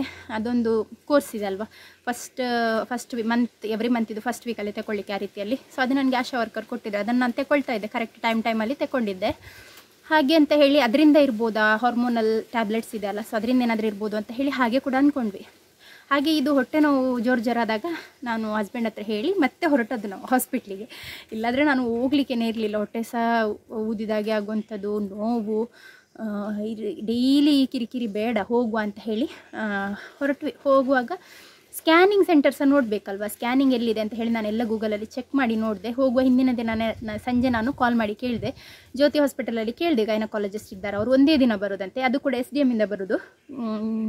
ಸ್ಕ್ಯಾನಿಂಗ್ ಎಲ್ಲಿ ನೋಡಿದರೆ ಸಹ ಭಾನುವಾರ ಅಂತ ಹೇಳಿದರು. ಮತ್ತು ಸ್ಪಂದನ ಅಂತ ಒಂದುಂಟು, ಸೊ ಅಲ್ಲಿ ಕೇಳಿದಾಗ ಅವ್ರು ಹೇಳಿದರು ಶನಿವಾರ ಬರೋದು, ವಾರದಲ್ಲಿ 1 ಸಲ ಅದು ಆಗುವಂಥದ್ದು ಸ್ಕ್ಯಾನಿಂಗ್ ಅಂತೆಲ್ಲ ಹೇಳಿದರು. ಮತ್ತೆಂತ ಮಾಡೋದು. ಮತ್ತು ನನಗೆ ಮತ್ತೆ ಲಾಸ್ಟಿಗೆ ಫ್ಲ್ಯಾಶ್ ಆಯಿತು, SDM ಹಾಸ್ಪಿಟಲ್ ಇದೆ ಅಲ್ವಾ, ಸೊ ಅಲ್ಲಿ ಇರ್ಬೋದು, ಅಂದರೆ ಇನ್ ಹೌಸ್ ಡಾಕ್ಟರ್ಸ್ ಇರ್ತಾರೆ ಅಲ್ವಾ, ಇನ್ ಹೌಸ್ ಗೈನಿ ಎಲ್ಲ ಇರ್ತಾರೆ. ಸೊ ಅಲ್ಲಿ ಹೋಗುವ ಅಂತ ಹೇಳಿ ಡಿಸೈಡ್ ಆದ್ವಿ. ಹಸ್ಬೆಂಡಿಗೆ ಕೂಡ ಹೋಗಲಿಕ್ಕಿತ್ತು, ಕೆಲಸ ಇತ್ತು ಅವರಿಗೆ ಉಜಿರೆಯಲ್ಲಿ. ಸೊ ಹಾಗೆ ಹೋದ್ವಿ ಮಧ್ಯಾಹ್ನ ನಂತರ. ನಾನು ಅಂದ್ಕೊಂಡೆ ಹೋದ ಕೂಡಲೇ ಆಗ್ತದೆ ಕೆಲಸ, ಸಿಯೋನ್ ಮನೆಗೆ ಬರೋದ್ರೊಳಗೆ ನಾವು ಬರ್ಬೋದು ಅಂತ. ಮಧ್ಯಾಹ್ನ ನಂತರ ಹೋದದ್ದು ನಾವು. ಇಲ್ಲಿಂದ ಹೋಗಲಿಕ್ಕೆ ಒಂದು ಗಂಟೆ. ಈಗಂದರೆ ರೋಡ್ ಅಂತ ಹೇಳಿದರೆ ಅದು ರೋಡಲ್ಲಿ ಗುಂಡಿ ಉಂಟಾ, ಗುಂಡಿಯಲ್ಲಿ ರೋಡ್ ಉಂಟಾ ಅಂತ ಗೊತ್ತಾಗಲ್ಲ. ಎಲ್ಲ ಅಂದರೆ ತಲೆಯಿಂದ ಮೆದುಳಿಂದ ಹಿಡಿದು ಎಲ್ಲ ಅಲ್ಲಾಡ್ತದೆ ಆಯಿತಾ ಹೋಗುವಾಗ. ಸೊ ಹಾಗೇ ಹೋಗುವಾಗ ನಾನು ಮಾತಾಡ್ತಾ ಹಸ್ಬೆಂಡ್ ಹತ್ರ ಹೇಳ್ತಾ ಇದ್ದೆ, ಇದೆಂಥ ರೋಡು, ಯಾರಾದರೂ ಡೆಲಿವರಿ ಆಗಲಿಕ್ಕೆಲ್ಲ ಬಂದರೆ ಉಂಟಲ್ಲ ಗ್ಯಾರಂಟಿ ಡೆಲಿವರಿ ನಾರ್ಮಲ್ ಆಗಿ ಆಗ್ತದೆ, ಅಲ್ಲಿ ತಲುಪಲ್ಲಿ ನಾರ್ಮಲ್ ಆಗ್ತದೆ ಡೆಲಿವರಿ ಅಂತ ನಾನು ಮಾತಾಡ್ತಾ ಹೋಗಿದ್ದೆ ಇಲ್ಲಿಂದ ಹೋಗುವಾಗ. ಅಷ್ಟು ಕೆಟ್ಟದಾದ ರೋಡ್ ಆಯಿತಾ. ಮತ್ತು ಹೋಗಿ ತಲುಪಿದ್ವಿ ಮಧ್ಯಾಹ್ನ 3 ಗಂಟೆಯಿಂದ 4 ಗಂಟೆವರೆಗೆ ಮಾತ್ರ ಗೈನಿ ಇದ್ದಾರೆ ಅಂತ ಹೇಳಿದರು. ಹಾಗೆ ಬೇಗ ಬೇಗ ಹೋಗಿ ರಿಜಿಸ್ಟ್ರೇಷನ್ ಎಲ್ಲ ಮಾಡಿಸಿ ಆದಮೇಲೆ ಆಮೇಲೆ ಎಂತಾಯಿತು, ಅಲ್ಲಿ ಏನೋ ಒಂದು ಹೋಗ್ತಾ ಇತ್ತು, ಅದನ್ನು ನೋಡಿ ನನಗೆ ಡಿಸ್ಟ್ರಾಕ್ಷನ್ ಆಯಿತು. ಎಂತ ಹೇಳ್ತಿದ್ದೆ ನಾನು, ಉಜಿರೆ ಹಾಸ್ಪಿಟಲಿಗೆ ತಲುಪಿ ಅಲ್ಲೇ ರಿಜಿಸ್ಟ್ರೇಷನ್ ಎಲ್ಲ ಆದ ನಂತರ ನನಗೆ ಗೈನಕಾಲಜಿಸ್ಟ್ ಹತ್ರ ಕಳಿಸಿದರು. ಅಲ್ಲಿ ಹೋಗಿ ನಾನೆಲ್ಲ ಹೇಳಿದೆ, ಹೀಗೀಗೆ ಏನೆಲ್ಲ ಆಯಿತು ಅಂತ. ಮತ್ತು ಅವರು ಫಸ್ಟೇ ಕೇಳ್ತಾರಲ್ವ, ಪ್ರೆಗ್ನೆನ್ಸಿ ಏನಾದರೂ ಇದೆಯಾ ಅಂತ ಕೇಳಿದರು ಅವರು. ಅದಕ್ಕೆ ನಾನು ಹೇಳಿದೆ ಇಲ್ಲ, ಚಾನ್ಸ್ ಇಲ್ಲ, ಯಾಕೆಂದರೆ ನಾನು ಬರ್ತ್ ಕಂಟ್ರೋಲ್ ಅಲ್ಲಿ ಇದ್ದೆ. ಮತ್ತು ನನ್ನ ಬಾಡಿ ಹೇಗೆ ಅಂತ ಹೇಳಿದರೆ, ನನಗೆ ಎವ್ರಿ ಮಂತ್ ನನ್ನ ಫರ್ಟೈಲ್ ಡೇಸ್ ಬರುವಾಗ, ಅಂದರೆ ಆವ್ಯುಲೇಷನ್ ಆಗುವಾಗ ಹೊಟ್ಟೆ ನೋವಿರ್ತದೆ. ನಾನು ಇದಕ್ಕಿಂತ ಮುಂಚೆ ಸಹ ನಿಮಗೆಲ್ಲ ಹೇಳಿದ್ದೇನೆ, ಹೊಟ್ಟೆ ನೋವಿರ್ತದೆ ನನಗೆ. ಯಾವ ಸೈಡಿಂದ ಯಾವ ಒಂದು ಓವರಿಂದ ಎಗ್ ರಿಲೀಸ್ ಆಗ್ತದೆ, ಆ ಒಂದು ರೈಟ್ ಅಥವಾ ಲೆಫ್ಟ್ ಎಲ್ಲಿಯಾದರೂ ಒಂದು ಕಡೆ ಕ್ರ್ಯಾಂಪ್ಸ್ ಬಂದು ನೋವಿರ್ತದೆ ನನಗೆ, ಇಡೀ ದಿನ ನೋವಿರ್ತದೆ. ಸೊ ಅದೊಂದು ನನ್ನ symptom every month middle of the ಸೈಕಲಲ್ಲಿ ಆಗ್ತಾಯಿತ್ತು. ಬಟ್ ನಾನು ಹೇಳಿದೆ, ಯಾವಾಗಿಂದ ನನಗೆ ಆ ಒಂದು ಪೀರಿಯಡ್ ಆಗೋದು ಸ್ಟಾಪ್ ಆಯಿತು ನೋಡಿ ಡಿಸೆಂಬರಿಂದ, ಅದಾದ ನಂತರ ನನಗೆ ಆವ್ಯುಲೇಷನ್ನೇ ಆಗಲಿಲ್ಲ. ಮತ್ತು ನಮಗೆ ಕೂಡ ಗೊತ್ತಾಗ್ತದೆ ಅಲ್ವಾ ಬಾಡಿಯಲ್ಲಿ ಏನೆಲ್ಲ ಚೇಂಜಸ್ ಆಗ್ತದೆ. ಸೊ ಹಾಗೆ ಆಗಲೇ ಇಲ್ಲ. ಸೊ ಪ್ರೆಗ್ನೆನ್ಸಿ ಅಂತೂ ಚಾನ್ಸೇ ಇಲ್ಲ ಹೇಳಿದೆ ನಾನು ಅವ್ರ ಹತ್ರ. ಬೇರೆ ಏನೋ ಇರಬೇಕು ನನಗೇನಾದರೂ, ಅಂದರೆ ಈ ಸಿಸ್ಟೆಲ್ಲ ಬಂದಾಗ ಆಗುತ್ತಲ್ಲ ಆ ರೀತಿ ಸಿಮ್ಟಮ್ಸ್ ಇದೆ, ಹಾಗೆ ಆಗ್ತಾ ಉಂಟು ನನಗೆ ಅಂತೆಲ್ಲ ಹೇಳಿದೆ. ಸೊ ಅವ್ರು ಹೇಳಿದರು, ಹೌದು ಹಾಗಾದರೆ ನೋಡಬೇಕು, ಟ್ರಾನ್ಸ್ವಜೈನಲ್ ಒಂದು ಸ್ಕ್ಯಾನ್ ಮಾಡುವ ಅಂತ ಹೇಳಿದರು. ಹೀಗೇನೇನು ಅವರಿಗೆ ಸಹ ಹೇಳಲಿಕ್ಕಾಗೋದಿಲ್ಲ ಅಲ್ಲ, ಹೊಟ್ಟೆಯೊಳಗೆ ಏನಿದೆ ಏನಾಗ್ತಾ ಉಂಟು ಅಂತ ಹೇಳಿ. ಸೊ ಟ್ರಾನ್ಸ್ವಜೈನಲ್ ಸ್ಕ್ಯಾನ್ ಬರೆದು ಕೊಟ್ಟರು. ಅದನ್ನು ನೋಡುವಾಗ ನನಗೆ ಟೆನ್ಷನ್ ಆಯಿತು. ಫಸ್ಟ್ ಫ್ಲೋರಿಗೆ ಹೋಗ್ಲಿಕ್ಕೆ ಹೇಳಿದರು ನರ್ಸ್ ಜೊತೆಗೆ. ನಾನು ಸಹ ಹೋದೆ. ಹಸ್ಬೆಂಡ್ ಕೆಳಗೆ ರಿಜಿಸ್ಟ್ರೇಷನ್ ಹತ್ರ ಇದ್ದವರು ಉಂಟಲ್ಲ, ಅವರಿಗೆ ವಿಷಯನೇ ಗೊತ್ತಿಲ್ಲ. ಅವರು ಮಗು ಇದ್ದ ಚಿಕ್ಕವ, ಅವನನ್ನು ಹಿಡ್ಕೊಂಡು ನಿಂತ್ಕೊಂಡಿದ್ರು. ಅವನು ನಿಂತಲ್ಲಿ ನಿಲ್ಲುವುದಿಲ್ಲ ಅಲ್ಲ, ಸೊ ಹಾಗೆ ಅವನನ್ನು ಹಿಡ್ಕೊಂಡು ಅಲ್ಲಿ ನಿಂತಿದ್ದರು. ನನ್ನನ್ನು ಮೇಲೆ ಕರ್ಕೊಂಡು ಹೋದರು. ಹೋದ ಕೂಡಲೇ ಟ್ರಾನ್ಸ್ವಜೈನಲ್ ಸ್ಕ್ಯಾನ್ ಅಂತ ಹೇಳಿದರೆ ವಜೈನ ಒಳಗಿಂದ ಸ್ಕ್ಯಾನ್ ಮಾಡುವಂಥದ್ದು, ಪ್ರೋಬನ್ನು ಹಾಕಿ. ಸೊ ಅದನ್ನು ಮಾಡಿದರು. ಅದನ್ನು ಮಾಡುವಾಗ ನನ್ನ ಲೈಫೇ ಉಂಟಲ್ಲ ಫುಲ್ ಅಪ್ಸೈಡ್ ಡೌನ್ ಆದಾಗೆ ಆಯ್ತಾಯ್ತಾ. ಅನ್ಎಕ್ಸ್ಪೆಕ್ಟೆಡ್ ಅಂತ ಹೇಳಿದರೆ ನಾನು ಪ್ರಿಪೇರ್ಡೇ ಆಗಿರಲಿಲ್ಲ. ಅಂಥ ಒಂದು ಅವರು ಪ್ರೋಬನ್ನು ಹಾಕಿದ ಕೂಡಲೇ ಹೇಳಿದರು, ಕಂಗ್ರ್ಯಾಚುಲೇಷನ್ಸ್ ಯು ಆರ್ ಪ್ರೆಗ್ನೆಂಟ್ ಅಂತ ಹೇಳಿದರು. ನಾನು ಹೇಳಿದೆ, ನನಗೆ ಅಂದರೆ ನಂದು ಕೈಯೆಲ್ಲ ಐಸಾಯಿತು, ಕಾಲೆಲ್ಲ ಐಸಾಯಿತು. ಮೊದಲೇ AC ರೂಮು ಟೆನ್ಷನಲ್ಲಿ. ನನಗೆ ಹೇಳಿದೆ, ನನ್ನ ಒಂದು ಸೆಕೆಂಡ್ ಮಗುವಿಗೆ 1 ವರ್ಷ 3 ತಿಂಗಳು ಅಷ್ಟೇ ಆಗಿರುವಂಥದ್ದು, ಇಲ್ಲ ಚಾನ್ಸೇ ಇಲ್ಲ ಅಂತ ಹೇಳಿದರು. ಇಲ್ಲ, ಕೆಲವೊಮ್ಮೆ ಆಗ್ತದೆ, ಬ್ರೆಸ್ಟ್ ಫೀಡಿಂಗ್ ಮದರ್ಸಲ್ಲಿ ಇದು ಕಾಮನ್, ನಮಗೆ ಯಾವಾಗಲೂ ಇಂಥ ಕೇಸಸ್ ಬರ್ತದೆ. ಅದಕ್ಕೆ ನಾನು ಹೇಳಿದೆ, ನಾನು ಬರ್ತ್ ಕಂಟ್ರೋಲಲ್ಲಿ ಇದ್ದೆ ಅಲ್ವಾ, I was on birth control, it's not possible ಅಂತ ಒಂದು ಸಲ ಹೇಳೋಕ್ಕೂ ಹೇಳಿದೆ ನಾನು. ಹಾಗೆ ಅವ್ರು ಹೇಳಿದರು, ಇಲ್ಲ ಆಗ್ತದೆ ಕೆಲವೊಮ್ಮೆ, ಓರಲ್ ಕಾಂಟ್ರಸೆಪ್ಟಿವ್ಸಲ್ಲಿ ಕೂಡ ಕೆಲವರ ಬಾಡಿಯಲ್ಲಿ ಅದು ಏನು ಹೇಳ್ತಾರೆ, ಎಲ್ಲರ ಬಾಡಿ ಒಂದೇ ರೀತಿಯಲ್ಲಿ ಇರೋದಿಲ್ಲ ಅಲ್ಲ, ಹಾಗಾಗಿ ಕೆಲವೊಮ್ಮೆ ಆಗ್ತದೆ ಇಂಥ ಕೇಸಸ್ ನಮಗೆ ಬರ್ತದೆ. ನಿಮಗೆ ಬೇಡ ಆದರೆ ಸಹ, ನೀವು ಫಿಸಿಕಲಿ ರೆಡಿ ಇಲ್ಲ ಆದರೆ ಸಹ ಅದಕ್ಕೆ ಬೇರೆ ಏನಾದರೂ ನೋಡುವ ಅಂತ ಕೂಡ ಅವ್ರು ಹೇಳಿದರು. ನನಗೆ ಸಮಾಧಾನ ಮಾಡಿದ್ದು. ಅಂದರೆ ನಾನಂತೂ ಫುಲ್ ಟೆನ್ಷನಲ್ಲಿ. ನನಗೆ ಅಂದರೆ ಅದರ ಟೆನ್ಷನ್ ಅಲ್ಲ, ಅಂದರೆ ನಾವೊಂದು ಏನೋ ಒಂದು ಎಕ್ಸ್ಪೆಕ್ಟ್ ಮಾಡಿ ಹೋಗಿ ಅದಕ್ಕೆ ಬೇರೆ ಏನೋ ಒಂದು ರಿಪೋರ್ಟ್ ಬಂದು ಮತ್ತು ಅವ್ರೇನು ಗೊತ್ತಾ, ಅದನ್ನು ನನಗೆ ಮಾನಿಟರ್ ಸ್ಕ್ರೀನನ್ನು ಇದು ಮಾಡಿ ತೋರಿಸಿದ್ರು. ನೋಡಿ 8 ವೀಕ್ಸಿದು ಫೀಟಸ್ ಇದೆ, 8 ಆಲ್ಮೋಸ್ಟ್ 9 ವೀಕ್ಸಿದು ಫೀಟಸ್ ಇದೆ. ನೋಡ್ಬೋದು ನೀವು, 9 ವೀಕ್ಸಿದು ಫೀಟಸ್ ಇದೆ. ಹಾರ್ಟ್ ಬೀಟ್ ನೋಡಿ ಎಷ್ಟು ಸ್ಟ್ರಾಂಗ್ ಇದೆ ಅಂತ ಹೇಳಿ. ನನಗೆ ರಪ್ಪ ನೆನಪಾಯಿತು. ದೇವ ಅಷ್ಟೆಲ್ಲ ಮಾತ್ರೆ ತಿಂದಿದ್ದೇನಲ್ಲ ನಾನು, ಈಗ ಏನಾಗಿರ್ಬೋದೋ ಏನೋ ಅಂತೇಳಿ. ಅದಕ್ಕೆ ನಾನು ಕೇಳಿದೆ, ಎಲ್ಲ ನಾರ್ಮಲ್ ಉಂಟಾ? ನಾನೊಂದು ದಿನಕ್ಕೆ 11 ಲೆಕ್ಕದಲ್ಲಿ ಮಾತ್ರೆ ತಿಂದಿದ್ದೇನೆ, ನನಗೆ ತಲೆ ಎಲ್ಲ ಸುತ್ತಾ ಇತ್ತು, ಏನಾದರೂ ಪ್ರಾಬ್ಲಮ್ ಆಗಿದೆಯಾ ಅಂತ ಹೇಳಿ. ಇಲ್ಲ, ಮಗುವಿನ ಗ್ರೋತ್ ಆಗಿರ್ಬೋದು, ಹಾರ್ಟ್ ಬೀಟ್ ಆಗಿರ್ಬೋದು ಎಲ್ಲ ಕೂಡ ಸ್ಟ್ರಾಂಗ್ ಇದೆ, ಮಗುವಿನ ಗ್ರೋತ್ ಕೂಡ ನೋಡ್ಬೋದು ನೀವು ಅಂತ ಹೇಳಿ ತೋರಿಸಿದ್ರು. ತೋರಿಸುವಾಗ ಒಂದು ಟ್ಯಾಡ್ಪೋಲ್ ಇರ್ತದೆ ಅಲ್ವಾ, ಅಂದರೆ ಈ ಕಪ್ಪೆ ಎಲ್ಲ ಇರುವ ಶುರು ಮರಿ ಇರ್ತದಲ್ಲ ಕಪ್ಪೆದು, ಸೊ ಆ ರೀತಿಯಲ್ಲಿ ಅಂದರೆ ತಲೆ ಉಂಟು, ಒಂದು ಬಾಲ ರೀತಿಯಲ್ಲಿ ಉಂಟು, 2 ಕೈ ಉಂಟು, 2 ಕೈ ಹಿಡಿದಂತಹ ಒಂದು ಮಗುವನ್ನು ತೋರಿಸಿದ್ರು ನನಗೆ. ಹಾರ್ಟ್ ಬೀಟ್ ಕೇಳು ಅಂತ ಹೇಳಿದರು. ಎಷ್ಟೇ ಟೆನ್ಷನ್ ಇದ್ದರೂ ಉಂಟಲ್ಲ, ಆ ಒಂದು ಮಾನಿಟರ್ ನೋಡಿ, ಆ ಮಗುವನ್ನು ನೋಡಿ, ಅದರ ಹಾರ್ಟ್ ಬೀಟ್ ನೋಡಿ, ಮತ್ತು ನನಗೆ ಕೇಳಿದರು, ಫಿಸಿಕಲಿ ರೆಡಿ ಇಲ್ಲ ಆದರೆ ಪರವಾಗಿಲ್ಲ, ಟರ್ಮಿನೇಷನ್ ಕೂಡ ಮಾಡ್ಬೋದು, ಯಾಕೆಂದರೆ ತಾಯಿಯ ಒಂದು ಅಂದರೆ ಮೆಂಟಲಿ ಪ್ರಿಪೇರ್ ಆಗಿರುವಂಥದ್ದು ತುಂಬಾ ಅಗತ್ಯ ಅಂತ ಹೇಳಿದರು. ಅದಕ್ಕೆ ನಾನು ಹೇಳಿದೆ, ನಾನು ಸತ್ರು ಈ ಒಂದು ಮಗುವನ್ನು ನಾನು ತೆಗಿಲಿಕ್ಕೆ ಹೋಗೋದಿಲ್ಲ. ಯಾಕೆ ಅಂತ ಹೇಳಿದರೆ ಅದೊಂದು ಜೀವ, ಆ ಒಂದು ಹಾರ್ಟ್ ಬೀಟ್ ಅದನ್ನೆಲ್ಲ ನೋಡಿದ ನಂತರ ಯಾರು ತೆಗಿತಾರೆ ಅಲ್ವಾ. ನನಗೆ ಏನಿದ್ರು ಕೂಡ ಮೊದಲಿಂದ ನಂದು ಮತ್ತು ಹಸ್ಬೆಂಡಿದು ಪ್ಲ್ಯಾನ್ ಇತ್ತು, 3rd ಬೇಬಿ ಬೇಕು, ಬಟ್ ಇಷ್ಟು ಬೇಗ ಅಂತ ನಾವು ಪ್ಲ್ಯಾನ್ ಮಾಡಿರಲಿಲ್ಲ. ಸೊ ಅದಕ್ಕೆ I was on birth control. ಇಷ್ಟು ಬೇಗ ಅಲ್ಲ, ಈ 2ನೇ ಮಗು ಸ್ವಲ್ಪ ದೊಡ್ಡವನಾದ ನಂತರ ಮತ್ತೆ ನೋಡುವ ಅಂತ, ಈಗ ಮನೆಯೆಲ್ಲ ಕಟ್ತಾ ಇದ್ದೇವಲ್ಲ, ಸೊ ಅದರ ನಂತರ ಅಂತ ಹೇಳಿ. ಬಟ್ ಈ ಒಂದು ಮಿರಕಲ್ ಬೇಬಿ ನಾನು ಈಗಲೇ ಬರ್ತೇನೆ ಅಂತ ಹೇಳಿ ಬಂದರೆ ಏನು ಮಾಡಲಿಕ್ಕೆ ಆಗ್ತದೆ, ದೇವರ ಒಂದು ಇಚ್ಛೆ ಆ ರೀತಿಯಲ್ಲಿತ್ತು. ಹಾಗಾಗಿ ನಾನು ಅಷ್ಟೊಂದು ಮಾತ್ರೆ ತಿಂದಾಗಲೂ ಕೂಡ ಡೈಲಿ ನಾನಿಲ್ಲಿ, ಅದರ ಹಿಂದಿನ ದಿನ ಅಷ್ಟೇ ನಾನು ದೊಡ್ಡ ಬುಟ್ಟಿಯಲ್ಲಿ ಮಣ್ಣೆಲ್ಲ ತಂದು ಶುಂಠಿಯನ್ನು ನೆಟ್ಟಿದ್ದೆ. ಶುಂಠಿಯನ್ನು ನಾನು ಮಣ್ಣಡಿಯಲ್ಲಿ ಹಾಕಿಟ್ಟಿದ್ದೆ, ಅದು ಚಿಗುರಿತ್ತಂತ ಹೇಳಿ ಅದನ್ನೆಲ್ಲ ನೆಟ್ಟು ತುಂಬ ಕೆಲಸ ಎಲ್ಲ ಮಾಡಿದ್ದೆ. ವೆಯ್ಟ್ ಲಿಫ್ಟ್ ಮಾಡುವಂಥದ್ದು. ನಮ್ಮ ಸಿಯೋನನ್ನು, ಅವನು 14 kg ಇದ್ದಾನೆ, ಅವನನ್ನು ಡೈಲಿ ಎತ್ಕೊಂಡು ಹೋಗುವಂಥದ್ದು, ಸ್ನಾನ ಮಾಡಿಸ್ಲಿಕ್ಕೆ ಎತ್ತಿ ಕರ್ಕೊಂಡು ಬರುವಂಥದ್ದು. ಸೊ ಹಾಗೆಲ್ಲ ವೆಯ್ಟ್ ಎಲ್ಲ ಲಿಫ್ಟ್ ಮಾಡ್ತಾಯಿದ್ದೆ. ಏನೆಲ್ಲ ಮಾಡಬಾರ್ದು ಪ್ರೆಗ್ನೆನ್ಸಿ ಟೈಮಲ್ಲಿ ಅದೆಲ್ಲ ಮಾಡಿದ್ದೇನೆ, ಎಲ್ಲ ತಿಂದಿದ್ದೇನೆ, ಏನು ಸಹ ಆಗಲಿಲ್ಲ. ಆದರೆ ಅದು ದೇವರು ಕೊಟ್ಟಿರುವಂಥದ್ದಲ್ವಾ. ಸೊ ಹಾಗೆ ನಾನು ಹೇಳಿದೆ ಅವರಿಗೆ, 1 year 3 month ಇದು ಬೇಬಿ ಇದೆ ನನಗೆ, ನಾನು ಮಾತ್ರ ಅವನಿಗೆ ಫೀಡಿಂಗ್ ನಿಲ್ಲಿಸೋದಿಲ್ಲ, ನನಗೆ ಫೀಡಿಂಗ್ ನಿಲ್ಲಿಸಲಿಕ್ಕೆ ಬೇಡ. ಅವರು ಹೇಳಿದರು, ಫೀಡಿಂಗನ್ನು ನಿನಗೆ ಎಷ್ಟು ತನಕ ಬೇಕು ಅಷ್ಟು ತನಕ ಸಹ ಕಂಟಿನ್ಯೂ ಮಾಡ್ಬೋದು, ಅಂದರೆ ಇಷ್ಟು ದಿನ ನಿನಗೇನು ಪ್ರಾಬ್ಲಮ್ ಆಗಲಿಲ್ಲ. ಆದರೆ ಈಗ ಆಲ್ರೆಡಿ 2 months ಕಳೆದಿದೆ, 2 months ಫಿಟಸ್ ಇದೆ ಆಲ್ರೆಡಿ, ಇಷ್ಟರವರೆಗೆ ಏನಾಗಲಿಲ್ಲ ಆದರೆ ಇನ್ನೂ ಸಹ ಏನಾಗೋದಿಲ್ಲ. ನಿನ್ನೆಷ್ಟು ನಿನಗೆ ಎಷ್ಟರವರೆಗೆ ಫೀಡ್ ಮಾಡಬೇಕು ಅಷ್ಟರವರೆಗೆ ಫೀಡ್ ಮಾಡ್ಬೋದು, ಪ್ರತಿಯೊಂದನ್ನು ನಿನಗೆ ಏನಿಷ್ಟ ಇದೆ ಹಾಗೇ ಮಾಡ್ಬೋದು. ಮತ್ತು ನಾನು ಹೇಳಿದೆ 3rd C-section ಮಿನಿಮಮ್ ಇಷ್ಟು ಗ್ಯಾಪ್ ಅಂತೆಲ್ಲ ಬೇಕಲ್ವ. ಅದಕ್ಕೆ ಅವ್ರು ಹೇಳಿದರು, ನಿಂದು ಏಜ್ ಕೂಡ ಚಿಕ್ಕದು, ಮತ್ತು ಲಾಸ್ಟ್ ಅಂದರೆ ಈಗ 7, 8, 9 months ಇದರಲ್ಲಿ ಸ್ವಲ್ಪ ಜಾಸ್ತಿ ಕೇರ್ ಮಾಡಬೇಕು. ಯಾಕೆಂದರೆ ನಮ್ಮ ಯೂಟ್ರಸ್ ಯಾವ ರೀತಿಯಲ್ಲಿ ಇರ್ತದೆ ಅಂತ ಹೇಳಿದರೆ, ಈಗ ನೋಡಿ ಒಂದು ಬ್ಯಾಗಲ್ಲಿ, ಈಗೊಂದು ನನ್ನ ಹತ್ರ ಇಲ್ಲಿ ಒಂದು ಬಟ್ಟೆ ಇದೆ, ಅದನ್ನೇ ತೋರಿಸ್ತೇನೆ. ಸೊ ಇದೊಂದು ಬಟ್ಟೆ ಅಂತ ಅಂದ್ಕೊಳ್ಳಿ, ಇದರಲ್ಲಿ ಒಂದು ಅಕ್ಕಿಯ ಒಂದು ಬ್ಯಾಗ್ ಇದು. ಸೊ ಇದರಲ್ಲಿ ಫುಲ್ ಅಕ್ಕಿ ಇರ್ತದೆ, 5 kg ಅಕ್ಕಿ ಹಾಕಿರ್ತೇನೆ ನಾನು. ಇಲ್ಲಿ ಒಮ್ಮೆ ಕಟ್ಟಾಗಿ ಅದು ಅಕ್ಕಿ ಎಲ್ಲ ಚೆಲ್ಲಿ ಹೋಗ್ತದೆ. ಪುನಃ ನಾನು ಅದೇ ಕಟ್ಟಾದ ಜಾಗದಲ್ಲಿ ಸ್ಟಿಚ್ ಮಾಡಿ ಪುನಃ ಅದಕ್ಕೆ 6 kg ಅಕ್ಕಿಯನ್ನು ಹಾಕ್ತೇನೆ. ಆಗ ಏನಾಗ್ತದೆ, ಪುನಃ ಇಲ್ಲಿ ವೀಕ್ ಪಾರ್ಟ್ ಅಲ್ವಾ ಇದು ಪುನಃ ಓಪನ್ ಆಗ್ತದೆ, ಅಕ್ಕಿಯೆಲ್ಲ ಚೆಲ್ತದೆ. ಪುನಃ ಅಲ್ಲಿಗೆ ನಾನು ಸ್ಟಿಚ್ ಮಾಡ್ತೇನೆ, ಅದೇ ಜಾಗದಲ್ಲಿ ಪುನಃ ಅದಕ್ಕೆ 6 kg ಅಕ್ಕಿಯನ್ನು ಹಾಕಿದರೆ ಆ ವೀಕ್ ಪಾರ್ಟ್ ಏನಿದೆ ಅದೇ ಅಲ್ವಾ ಓಪನ್ ಆಗುವಂಥದ್ದು. ಸೇಮ್ ನಮ್ಮ ಯೂಟ್ರಸ್ಸಿಗೂ ಆಗುವಂಥದ್ದು. ಯಾಕೆಂದರೆ ಫಸ್ಟ್ C-sectionನಲ್ಲಿ ಕೂಡ ಯೂಟ್ರಸನ್ನು ಕಟ್ ಮಾಡಿ ಓಪನ್ ಮಾಡ್ತಾರೆ, ಮತ್ತು ಈ ರೀತಿಯಲ್ಲಿ ಸ್ಟಿಕ್ ಮಾಡಿಬಿಡ್ತಾರೆ. ನೆಕ್ಸ್ಟ್ ಸಿಸೇರಿಯನ್ ಆಗುವಾಗ ಪುನಃ ಅದನ್ನೇ ಓಪನ್ ಮಾಡುವಂಥದ್ದು, ಪುನಃ ಒಂದು ಮಗುವನ್ನು ತೆಗೆಯುವಂಥದ್ದು, ಪುನಃ ಸ್ಟಿಚ್ ಹಾಕುವಂಥದ್ದು. ಈ ಪಾರ್ಟ್ ಏನಾಗ್ತದೆ, ವೀಕ್ ಆಗ್ತದೆ, ಅದಕ್ಕೆ ಹೀಲ್ ಆಗಲಿಕ್ಕೆ ಟೈಮ್ ಬೇಕು, ಅದಕ್ಕೋಸ್ಕರನೇ ಗ್ಯಾಪ್ ಬೇಕು ಅಂತ ಹೇಳುವಂಥದ್ದು. ಕೆಲವೊಮ್ಮೆ ಹೀಗೆ ಆಗ್ತದೆ, ಆ ಟೈಮ್ನಲ್ಲಿ ಏನಾಗೋದಿಲ್ಲ. ಅದಕ್ಕೆ ನಾವು ಅಂದರೆ ಕರೆಕ್ಟ್ ಸಪೋರ್ಟ್ ಕೊಡಬೇಕು, ನಮ್ಮ ಹೊಟ್ಟೆಗಾಗಿರ್ಬೋದು, ನಮ್ಮ ಒಂದು ಯೂಟ್ರಸ್ಗೆ ಆಗಿರ್ಬೋದು. ಲಾಸ್ಟ್ ಡೇಸಲ್ಲಿ ತುಂಬ ಕೇರ್ಫುಲ್ ಆಗಿದೆ, ಸಪೋರ್ಟ್ ಕೊಟ್ಟರೆ ಪರವಾಗಿಲ್ಲ. ನನಗೆ ಅಂದರೆ ಈಗ ಆಲ್ಮೋಸ್ಟ್ 1 year 9 month ಗ್ಯಾಪ್ ಬರ್ತದೆ, ಅವನು ದೊಡ್ಡವನಾಗಿ. ಅಂದರೆ ಐ ಹೋಪ್ ಎಲ್ಲ ಒಳ್ಳೆಯದಾಗಿ ನಡೀತದೆ. ನನಗೆ ಅಂದರೆ ನಾನು ನೆಗೆಟಿವ್ ಥಿಂಕೇ ಮಾಡಲಿಲ್ಲ ಇಷ್ಟರವರೆಗೆ, ಹಾಗಾಗಿ ನನಗೇನು ಅಂತ ಒಂದು ಡೌಟ್ ಇಲ್ಲ. ಸೊ ಎಲ್ಲ ಚೆನ್ನಾಗಾಗ್ತದೆ ಅಂತ ನಾನು 2ನೇ ಪ್ರೆಗ್ನೆನ್ಸಿಯಲ್ಲೂ ಕೂಡ ಹಾಗೆ ಅಂದ್ಕೊಂಡಿದ್ದೆ, ದೇವ್ರು ಕೊಟ್ಟದ್ದಲ್ವ, ಸರಿಯಾಗೇ ಆಗ್ತದೆ.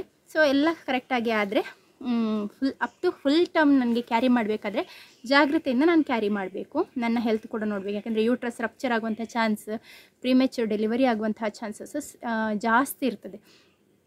ಅಂದರೆ ಗ್ಯಾಪ್ ಕಡಿಮೆ ಉಂಟಲ್ವ, 1 year 3 month ಈಗ ಇವನಿಗೆ, 1 year 9 month 10 month ಆ ರೀತಿಯಲ್ಲಿ ಆಗ್ತದೆ ಡೆಲಿವರಿ ಟೈಮ್ನಲ್ಲಿ. ಸೊ ಹಾಗಾಗಿ ಕೇರ್ ಮಾಡಿದರೆ ಆಯಿತು. ಇದಕ್ಕಿಂತ ಕಡಿಮೆ ಟೈಮ್ನಲ್ಲಿ ಬಂದು 3-4 ಸಿಸೇರಿಯನ್ ಆದವರು ಇದ್ದಾರೆ. ಇವತ್ತಷ್ಟೇ ನಾನು 4ನೇ ಸಿಸೇರಿಯನ್ ಮಾಡಿ ಬಂದಿದ್ದೇನೆ ಒಬ್ಬರಿಗೆ. ನೀನೇನು ಟೆನ್ಷನ್ ಮಾಡಬೇಡ ಹೇಳಿದರು ಡಾಕ್ಟರ್ ನನಗೆ. ಸೊ ಹಾಗೆ ಕಾನ್ಫಿಡೆನ್ಸ್ ಬಂತು. ಹಸ್ಬೆಂಡ್ ಹತ್ರ ಹೇಳಲಿಕ್ಕಿದೆ ಅಂತ ಹೇಳಿದರು. ನಾನು ಬಂದು ಹಸ್ಬೆಂಡ್ ಹತ್ರ ಹೇಳಿದೆ, ಅವ್ರು ನಗಾಡಿದ್ರು. ಮತ್ತು ಒಳಗೆ ಹೋದೆ. ನನ್ನ ಹತ್ರ ಕೇಳಿದರು, ಏನಾಯಿತು ಡಿಸಿಷನ್, ನಿಮಗೆ ಬೇಕಾ ಮಗು, ಪರವಾಗಿಲ್ವಾ, ಏನಾಗೋದಿಲ್ಲ, ನೀನು ಟೆನ್ಷನ್ ಮಾಡಬೇಡ, ಕಾನ್ಫಿಡೆನ್ಸ್ ಇದೆ ನನಗೆ, ನೀನು ಕ್ಯಾರಿ ಮಾಡ್ತೀಯಾ ಅಂತ ಹೇಳಿದರು. ಹೌದು, ನನಗೆ ಬೇಕು, ಹಸ್ಬೆಂಡ್ ಹತ್ರ ಕೇಳಿದೆ ಅಂತ ಕೇಳಿದರು. ಇಬ್ಬರದ್ದು ಡಿಸಿಷನ್ ಅಲ್ವಾ. ಸೊ ಅವ್ರೇನು ಹೇಳಿದರು, ನಾನು ಹೇಳಿದೆ, ಹಸ್ಬೆಂಡ್ ನಗಾಡಿದ್ರು ಅಂತ ಹೇಳಿದೆ. ಸೊ ಹಾಗೆ ಅವ್ರು ಕೂಡ ನಗಾಡಿದ್ರು ಎಲ್ಲರೂ. ಅಂದರೆ ನಂದು ಡಿಸಿಷನ್ ಅಲ್ವಾ ಮೇಯ್ನ್. ಈಗ ಅವ್ರು ಬಿಲ್ ಕಟ್ಟಲಿಕ್ಕಾದರೆ ಸಹ ನಮ್ಮದು ಡಿಸಿಷನ್ ಇರ್ತದೆ ಅಲ್ವಾ. ಹಾಗೆ ಅದಕ್ಕೆ ನಾನು ಹೇಳಿದೆ, ನನಗೆ ಬೇಕು ನನ್ನ ಮಗು, ಈ ಹಾರ್ಟ್ ಬೀಟೆಲ್ಲ ಇರುವ ಮಗುವನ್ನು ತೆಗೆದ್ರೆ ಅದರ ಗಿಲ್ಟ್ ಉಂಟಲ್ಲ, ನನಗೆ ಲೈಫ್ ಟೈಮ್ ಅದನ್ನು ಕ್ಯಾರಿ ಮಾಡಲಿಕ್ಕೆ ಬೇಡ, ನನಗೆ ಬೇಕು ಮಗು, ನನಗೆ ಫಾಲಿಕ್ ಆ್ಯಸಿಡ್ ಎಲ್ಲ ಬರೆದು ಕೊಡಿ, ನಾನು ಏನು ಸಹ ತಗೊಳ್ಳಿಲ್ಲ, ಬೇಡದೇ ತಿನ್ನಂಥದ್ದು ಈ ಒಂದು ಮಂತಲ್ಲಿ ಜಂಕೆಲ್ಲ. ಹಾಗಾಗಿ ನನಗೆ ಫಾಲಿಕ್ ಆ್ಯಸಿಡ್ ಎಲ್ಲ ಸ್ಟಾರ್ಟ್ ಮಾಡಿ, ಮತ್ತು ನಾನು ಕ್ಯಾಲ್ಶಿಯಮ್ ಮತ್ತು ಅಯನ್ ತಗೊಳ್ತಾ ಇದ್ದಲ್ಲ, ಸೊ ಅದನ್ನು ಕಂಪ್ಲೀಟ್ಲಿ ಸ್ಟಾಪ್ ಮಾಡಲಿಕ್ಕೆ ಹೇಳಿದರು. ಸೊ ಈಗೊಂದು ಸ್ವಲ್ಪ ದಿನದಿಂದ ಫಾಲಿಕ್ ಆ್ಯಸಿಡ್ ತಿಂತಾ ಇದ್ದೇನೆ. ಹಾಗೆ ಇನ್ನು ನೆಕ್ಸ್ಟ್ NT ಸ್ಕ್ಯಾನ್ ಇದೆ. ಸೊ ಅದರಲ್ಲಿ ಕರೆಕ್ಟ್ ಗೊತ್ತಾಗ್ತದೆ ಮಗು ಹೇಗಿದೆ, ಮಗುವಿನ ನೇಸಲ್ ಬೋನಿದು ಮೆಷರ್ಮೆಂಟ್, ಅದರ ಬಗ್ಗೆ ಅದೆಲ್ಲ ನೆಕ್ಸ್ಟ್ ಗೊತ್ತಾಗುವಂಥದ್ದು. ಸೊ ಈಗಂತೂ ಅಂದರೆ ರೀಸೆಂಟ್ಲಿ ಒಂದು ಪ್ರೆಗ್ನೆನ್ಸಿ ನಂದು ಆಗಿರೋದ್ರಿಂದ ನಾನು ಇನ್ನೂ ಕೂಡ ಅದೇ ಮೋಡಲ್ ಇದ್ದೇನೆ. ಸೊ ತೊಂದರೆ ಇಲ್ಲ. ನಿಮಗೆಲ್ಲ ಈ ಒಂದು ಗುಡ್ ನ್ಯೂಸ್ ಹೇಳಬೇಕಂತ ನನಗೆ ತುಂಬ ಇಷ್ಟ ಇತ್ತು. ಬಟ್ ನಾನು ಅಂದರೆ ನನಗೇನು ಗೊತ್ತಾ, ಹೋಗಿ ಬಂದ ದಿನ ರಾತ್ರಿ ನಿದ್ದೆನೇ ಬರಲಿಲ್ಲ. ಇಡೀ ರಾತ್ರಿ ನಾನು ಮಲಗಲೇ ಇಲ್ಲ ಸರಿಯಾಗಿ, ಟೆನ್ಷನಲ್ಲಿ. ಅಂದರೆ ಏನೋ ಒಂದನ್ನು ಎಕ್ಸ್ಪೆಕ್ಟ್ ಮಾಡಿ ಹೋಗಿ ಏನೋ ಒಂದು ಸಿಕ್ಕಿದ್ದು ಅಂತ ಹೇಳೋದಿಲ್ವಾ, ಸೊ ಆ ರೀತಿಯಲ್ಲಿ. ಸೊ ಹಾಗೆ ಆ ಒಂದು ರಾತ್ರಿ ನನಗೆ ಸರಿ ನಿದ್ದೆನೇ ಬರಲಿಲ್ಲ. ಟೈಮ್ ತಗೊಂಡು ನನಗೊಂದು 24 hours ಬೇಕಾಯಿತು ಅದನ್ನು ಜೀರ್ಣಿಸಿಕೊಳ್ಳಲಿಕ್ಕೆ. ಹಾಗೆ ಮನೆಯಲ್ಲಿ ಕೂಡ ಬಂದು ಹೇಳುವಾಗ ಅವ್ರದ್ದು ರಿಯಾಕ್ಷನ್ ಕೂಡ ಹಾಗೆಯೇ, ಹೌದಾ ಅಂತ ಹೇಳಿ. ಅತ್ತೆಗೆ ಡೌಟ್ ಇತ್ತಂತೆ ಮೊದಲೇ, ಅಂದರೆ ಪೀರಿಯಡ್ಸ್ ಮಿಸ್ ಆಯಿತು ಅಂತ ಹೇಳುವಾಗ ಅವರಿಗೆ ಡೌಟ್ ಆಯಿತು. ಬಟ್ ನನಗೆ ಸ್ವಲ್ಪ ಕೂಡ ಡೌಟ್ ಇರಲಿಲ್ಲ, ಯಾಕಂದರೆ ನನಗೆ ಸುಸ್ತೆಲ್ಲ ಆಗ್ತಿತ್ತು. ಎಕ್ಸಾಕ್ಟ್ಲಿ ಪ್ರೆಗ್ನೆನ್ಸಿದೇ ಸಿಮ್ಟಮ್ಸ್ ಆಯಿತಾ. ಆದರೆ ನಂದು ಥಾಟ್ಸಲ್ಲಿ ಉಂಟಲ್ವಾ, ಈಗ 1000 ಥಾಟ್ಸ್ ಇದೆ, ಆದರೆ ಲಾಸ್ಟ್ನೇ 1001 ಏನಿದೆ ನೋಡಿ, ಅದು ಪ್ರೆಗ್ನೆನ್ಸಿ ಇರುವಂಥದ್ದು. ಹಾಗಾಗಿ ನನಗೆ ಅಲ್ಲಿವರೆಗೆ ರೀಚ್ ಆಗಲಿಕ್ಕೆ ಆಗಲಿಲ್ಲ. ನಾನು ಅಂದ್ಕೊಳ್ಳೇ ಇಲ್ಲ. ನನಗೆ ಕಳೆದ ಪ್ರೆಗ್ನೆನ್ಸಿಯಲ್ಲಿ ಯಾವ ರೀತಿಯಲ್ಲಿತ್ತು ಅಂದರೆ ಬ್ರೆಸ್ಟ್ ಟೈಟ್ ಆಗುವಂಥದ್ದು, ಬ್ರೆಸ್ಟಲ್ಲಿ ಪೇಯ್ನ್ ಇರುವಂಥದ್ದು. ನಾನು ಅಂದ್ಕೊಳ್ತಾ ಇದ್ದೆ ಹಾಲು ಜಾಸ್ತಿ ಇದೆ, ಹಾಗಾಗಿ ಇವನು ಜಾಸ್ತಿ ಕುಡಿತಾನಲ್ಲ ಆಗಾಗ, ಸೊ ಅದಕ್ಕೋಸ್ಕರ ಅಂಥೇಳಿ ಅವನಿಗೆ ಆಫನ್ ಫೀಡ್ ಮಾಡ್ತಾ ಇದ್ದೆ ನಾನು, ಬ್ರೆಸ್ಟ್ ಒಂದು ಟೈಟ್ನೆಸ್ ಕಂಜೆಷನ್ ರೀತಿಯಲ್ಲಿ ಫೀಲ್ ಆಗಿದ್ದಕ್ಕೆ. ಮತ್ತು ಈ ಕ್ರ್ಯಾಂಪ್ಸ್ ಅಂದ್ಕೊಂಡೆ ಇದಕ್ಕೋಸ್ಕರನೇ ಪೀರಿಯಡ್ಸಿಗೆ ಅಂತ ಹೇಳಿ ಹಾಗೆ ಅಂದ್ಕೊಳ್ತಾ ಇದ್ದೆ. ಸುಸ್ತು ಯಾಕಾಗ್ತಿತ್ತು ಅದೆಲ್ಲ ನನಗೆ ಗೊತ್ತಿಲ್ಲ. ಬಟ್ ಎಲ್ಲ ಸಿಮ್ಟಮ್ಸ್ ಪ್ರೆಗ್ನೆನ್ಸಿದೆ ಇದ್ದಂಥದ್ದು. ನನ್ನ ರೀತಿ ನೀವು ಯಾರು ಕೂಡ ಇಗ್ನೋರ್ ಮಾಡಲಿಕ್ಕೆ ಹೋಗಬೇಡಿ. 2 ತಿಂಗಳ ನಂತರ, ಆ್ಯಕ್ಚುಲಿ 1 ತಿಂಗಳಿಗೇ ಗೊತ್ತಾಗ್ತದೆ. ಬಟ್ ಕಾರಣಾಂತರಗಳಿಂದ ನನಗೆ ಗೊತ್ತಾದಂಥದ್ದು 2 ತಿಂಗಳು 1 ವಾರದಲ್ಲಿ. ಹಾಗೆ 9 ವೀಕ್ಸಿಗೆ ಗೊತ್ತಾದದ್ದು. ಹ್ಯಾಪಿ ಆಯಿತಾ, ನಾನಂತೂ ತುಂಬಾ ಹ್ಯಾಪಿ. ಫಸ್ಟ್ ಒಮ್ಮೆ ಟೆನ್ಷನ್ ಆದರೂ ಕೂಡ ಸ್ವಲ್ಪ ಹೊತ್ತು ಅಂದರೆ ಜೀರ್ಣಿಸ್ಕೊಳ್ಳಿಕ್ಕೆ ತಗೊಂಡ್ರು ಕೂಡ ನಾನು ಮತ್ತು husband we are on top of the Moon. ಅಷ್ಟೊಂದು ಖುಷಿಯಲ್ಲಿದ್ದೇವೆ ನಾವು. ಈವನ್ ಸಿಯಾನ್ಗೆ ಕೂಡ ಹೇಳಿದ್ದೇನೆ. ಸಿಯಾನ್ ನನಗೀಗ ಹೇಳ್ತಾನೆ ಎತ್ತೋದು ಬೇಡ ಅಂತ ಹೇಳ್ತಾನೆ. ಕೆಲವೊಮ್ಮೆ ಅವನಿಗೆ ನೆನಪಾಗದೆ ಹೇಳ್ತಾನೆ ನನ್ನ ಎತ್ತಿ ಅಂತ ಹೇಳಿ. ಬಟ್ ನಾನು ಹೇಳ್ತೇನೆ ಎತ್ಕೊಂಡ್ರೆ ಬೇಬಿಗೆ ಹರ್ಟ್ ಆಗ್ತದೆ ಅಲ್ವಾ, ಸೊ ಬೇಡ, ನಡ್ಕೊಂಡು ಹೋಗು ಅಂತ ಎಲ್ಲ ಹೇಳಿದರೆ ಅವನು ಕೇಳ್ತಾ ಇದ್ದಾನೆ. ಸೊ ದೇವರಿಗೆ ಎಷ್ಟು ಥ್ಯಾಂಕ್ಸ್ ಹೇಳಿದ್ರು ಕೂಡ ಸಾಕಾಗೋದಿಲ್ಲ. ಒಂದು ಹೆಲ್ದಿ ಮಗುವನ್ನು ಕೊಟ್ಟರೆ ಸಾಕು. ಎಲ್ಲರೂ ಹೇಳ್ತಾ ಇದ್ದಾರೆ ಈ ಸಲ ಗರ್ಲ್ ಆಗಲಿ ಅಂತ ಹೇಳಿ. ನನಗೆ ಗರ್ಲ್ ಆದರೂ ಕೂಡ ಆಗ್ತದೆ, ಬಾಯ್ ಆದರೂ ಕೂಡ ಆಗ್ತದೆ, ತೊಂದರೆ ಇಲ್ಲ. ಬಟ್ ನಮಗೆ 3 ಬೇಬೀಸ್ ಬೇಕು ಅಂತ, ಗರ್ಲಿಗೋಸ್ಕರನೇ 3rd ಬೇಬಿ ಅಂತ ಅಲ್ಲ, ಬಟ್ ನನಗೆ 3 ಬೇಬೀಸ್ ಬೇಕು ಅಂತ ಮೊದಲಿಂದ ಆಸೆ ಇತ್ತು. ಸೊ ಹಾಗೆಯೇ ಈಗ ಒಂದು 3rd ಬೇಬಿ ಬರಲಿಕ್ಕೆ ಇದೆ. ನಿಮ್ಮೆಲ್ಲರ ಪ್ರೇಯರ್ಸ್ ಇರಲಿ. ಅಂದರೆ ಥ್ರೂ ಔಟ್ ದ ಪ್ರೆಗ್ನೆನ್ಸಿ ನನಗೆ ಕ್ಯಾರಿ ಮಾಡಲಿಕ್ಕೆ ಬೇಕಾಗುವಂಥ ಶಕ್ತಿ, ಹೆಲ್ತ್, ಈ ಮಗುವನ್ನು, ಈ ಪೋಖ್ರಿಯನ್ನು ಮೇಂಟೈನ್ ಮಾಡಲಿಕ್ಕೆ ಬೇಕಾಗುವಂಥ ಹೆಲ್ತ್ ಮತ್ತು ಶಕ್ತಿ ದೇವರು ಕೊಡಲಿ ಅಂತ ಹೇಳಿ ಪ್ರೇಯರ್ ಮಾಡಿ. ಮತ್ತೆಂತ ಏನಿಲ್ಲ, ಇಷ್ಟೇ ಇವತ್ತಿನ ಒಂದು ವಿಡಿಯೋ. ಈ ಒಂದು ನ್ಯೂಸನ್ನು ನಿಮಗೆ ಕೂಡ ಶೇರ್ ಮಾಡಬೇಕು. ಕೆಲವರಿಗಂತೂ ಶಾಕ್ ಆಗ್ಬೋದು. ಮೇ ಬಿ ಒಬ್ಬರು ಕೇಳಿದ್ರು ಕೂಡ ಡಿಸೆಂಬರಲ್ಲಿ ನೀವು ಪ್ರೆಗ್ನೆಂಟ್ ಅಂತ ಹೇಳಿ. ನಾನು ಆ ಒಂದು ನೆಕ್ಸ್ಟ್ ವಿಡಿಯೋದಲ್ಲಿ ಹೇಳಿದ್ದೆ ನಾನು ಪ್ರೆಗ್ನೆಂಟ್ ಅಲ್ಲ, ಆದರೆ ಹೇಳ್ತೇನೆ ಅಂತ ಹೇಳಿ. ಬಟ್ ನಿಮ್ಮ ಗೆಸ್ಸಿಂಗ್ ಕರೆಕ್ಟ್ ಇತ್ತು, ಪ್ರೆಗ್ನೆಂಟ್ ಇದ್ದೆ. ಅಂದರೆ ಲಾಸ್ಟ್ ಪೀರಿಯಡ್ ಡೇಟ್ ಕ್ಯಾಲ್ಕುಲೇಟ್ ಮಾಡಲಿಕ್ಕೆ ನನಗೆ ಕರೆಕ್ಟ್ ದಿನವೇ ಸಿಗೋದಿಲ್ಲ, ಯಾಕಂದರೆ ಪೀರಿಯಡ್ಸೇ ಆಗ್ತಾ ಇರಲಿಲ್ಲ ಅಲ್ಲ. ಸೊ ಹಾಗಾಗಿ ಓರಲ್ ಕಾಂಟ್ರಸೆಪ್ಷನನ್ನು ತುಂಬ ನಂಬಲಿಕ್ಕೆ ಹೋಗಬೇಡಿ, ವರ್ಕ್ ಆಗೋದಿಲ್ಲ ಆಯಿತಾ ಎಲ್ಲರ ಬಾಡಿಯಲ್ಲಿ. ಸೊ ಇಂಜೆಕ್ಷನ್ಸ್ ಎಲ್ಲ ಬೆಸ್ಟ್, ಬೇರೆ ಏನಾದರೂ ಮೆಥಡ್ಸ್ ಎಲ್ಲ ಬೆಸ್ಟ್. ಸೊ ಹೋಪ್ ಈ ವಿಡಿಯೋ ನಿಮಗೆ ಇಷ್ಟ ಆಗುತ್ತೆ ಅಂತ ಹೇಳಿ ಅಂದ್ಕೊಳ್ತೇನೆ. ಇಷ್ಟ ಆದರೆ ನಿಮ್ಮ ಪ್ರೇಯರ್ಸ್, ನಿಮ್ಮ ವ್ಯಾಲ್ಯೂಬಲ್ ಕಮೆಂಟ್ಸನ್ನು ಮಾತ್ರ ಕೊಡಿ. ಬೇರೆ ಏನಾದರೂ ಕೆಟ್ಟದಾಗಿ ಕಾಮೆಂಟ್ ಮಾಡೋದಾದರೆ ಬರೆಯೋದೇ ಬೇಡ ಆಯಿತಾ. ನಿಮ್ಮಂಥವ್ರ ಅಗತ್ಯ ಇಲ್ಲ. ಒಳ್ಳೆ ಅಂದರೆ ಕಾಮೆಂಟ್ ಹಾಕಿ ಒಳ್ಳೆಯದೇ ಹಾಕಿ ಅಂತ ಅಲ್ಲ, ಬಟ್ ಕೆಲವರು ಹರ್ಟ್ ಮಾಡುವಂಥ ಕಾಮೆಂಟ್ಸನ್ನು ಹಾಕ್ತಾರೆ. ಸೊ ಅಂಥವರು ಹಾಕ್ತಿರಾದರೆ ಹಾಕ್ಲಿಕ್ಕೆ ಹೋಗಬೇಡಿ, ನಿಮ್ಮಂಥರ ಅಗತ್ಯ ಇಲ್ಲ. ಮತ್ತು ನಾನು ಸಹ ನಿಮಗೆ ಉಲ್ಟಾ ಬೇರೆ ಏನಾದರೂ ಕಾಮೆಂಟನ್ನು ಹೇಳಿಬಿಡ್ತೇನೆ, ಅದಕ್ಕೋಸ್ಕರ. ಸೊ ಇಷ್ಟ ಆಗ್ತಿದ್ರೆ ಭಾವಿಸ್ತೇನೆ. ಇಷ್ಟ ಆದರೆ ಲೈಕ್ ಮಾಡಿ, ಶೇರ್ ಮಾಡಿ, ಹಾಗೂ ನನ್ನ ಚಾನಲ್ನ ಸಬ್ಸ್ಕ್ರೈಬ್ ಮಾಡಿ. ನೆಕ್ಸ್ಟ್ ಇನ್ನು ನನ್ನನ್ನು ಪ್ರೆಗ್ನೆನ್ಸಿ ಜರ್ನಿ ಅನ್ಕೊಂಡು ನಿಮ್ಮ ಜೊತೆ ಶೇರ್ ಮಾಡ್ತೇನೆ. ಓಕೆ, ಬಾಯ್, ಟೇಕ್ ಕೇರ್.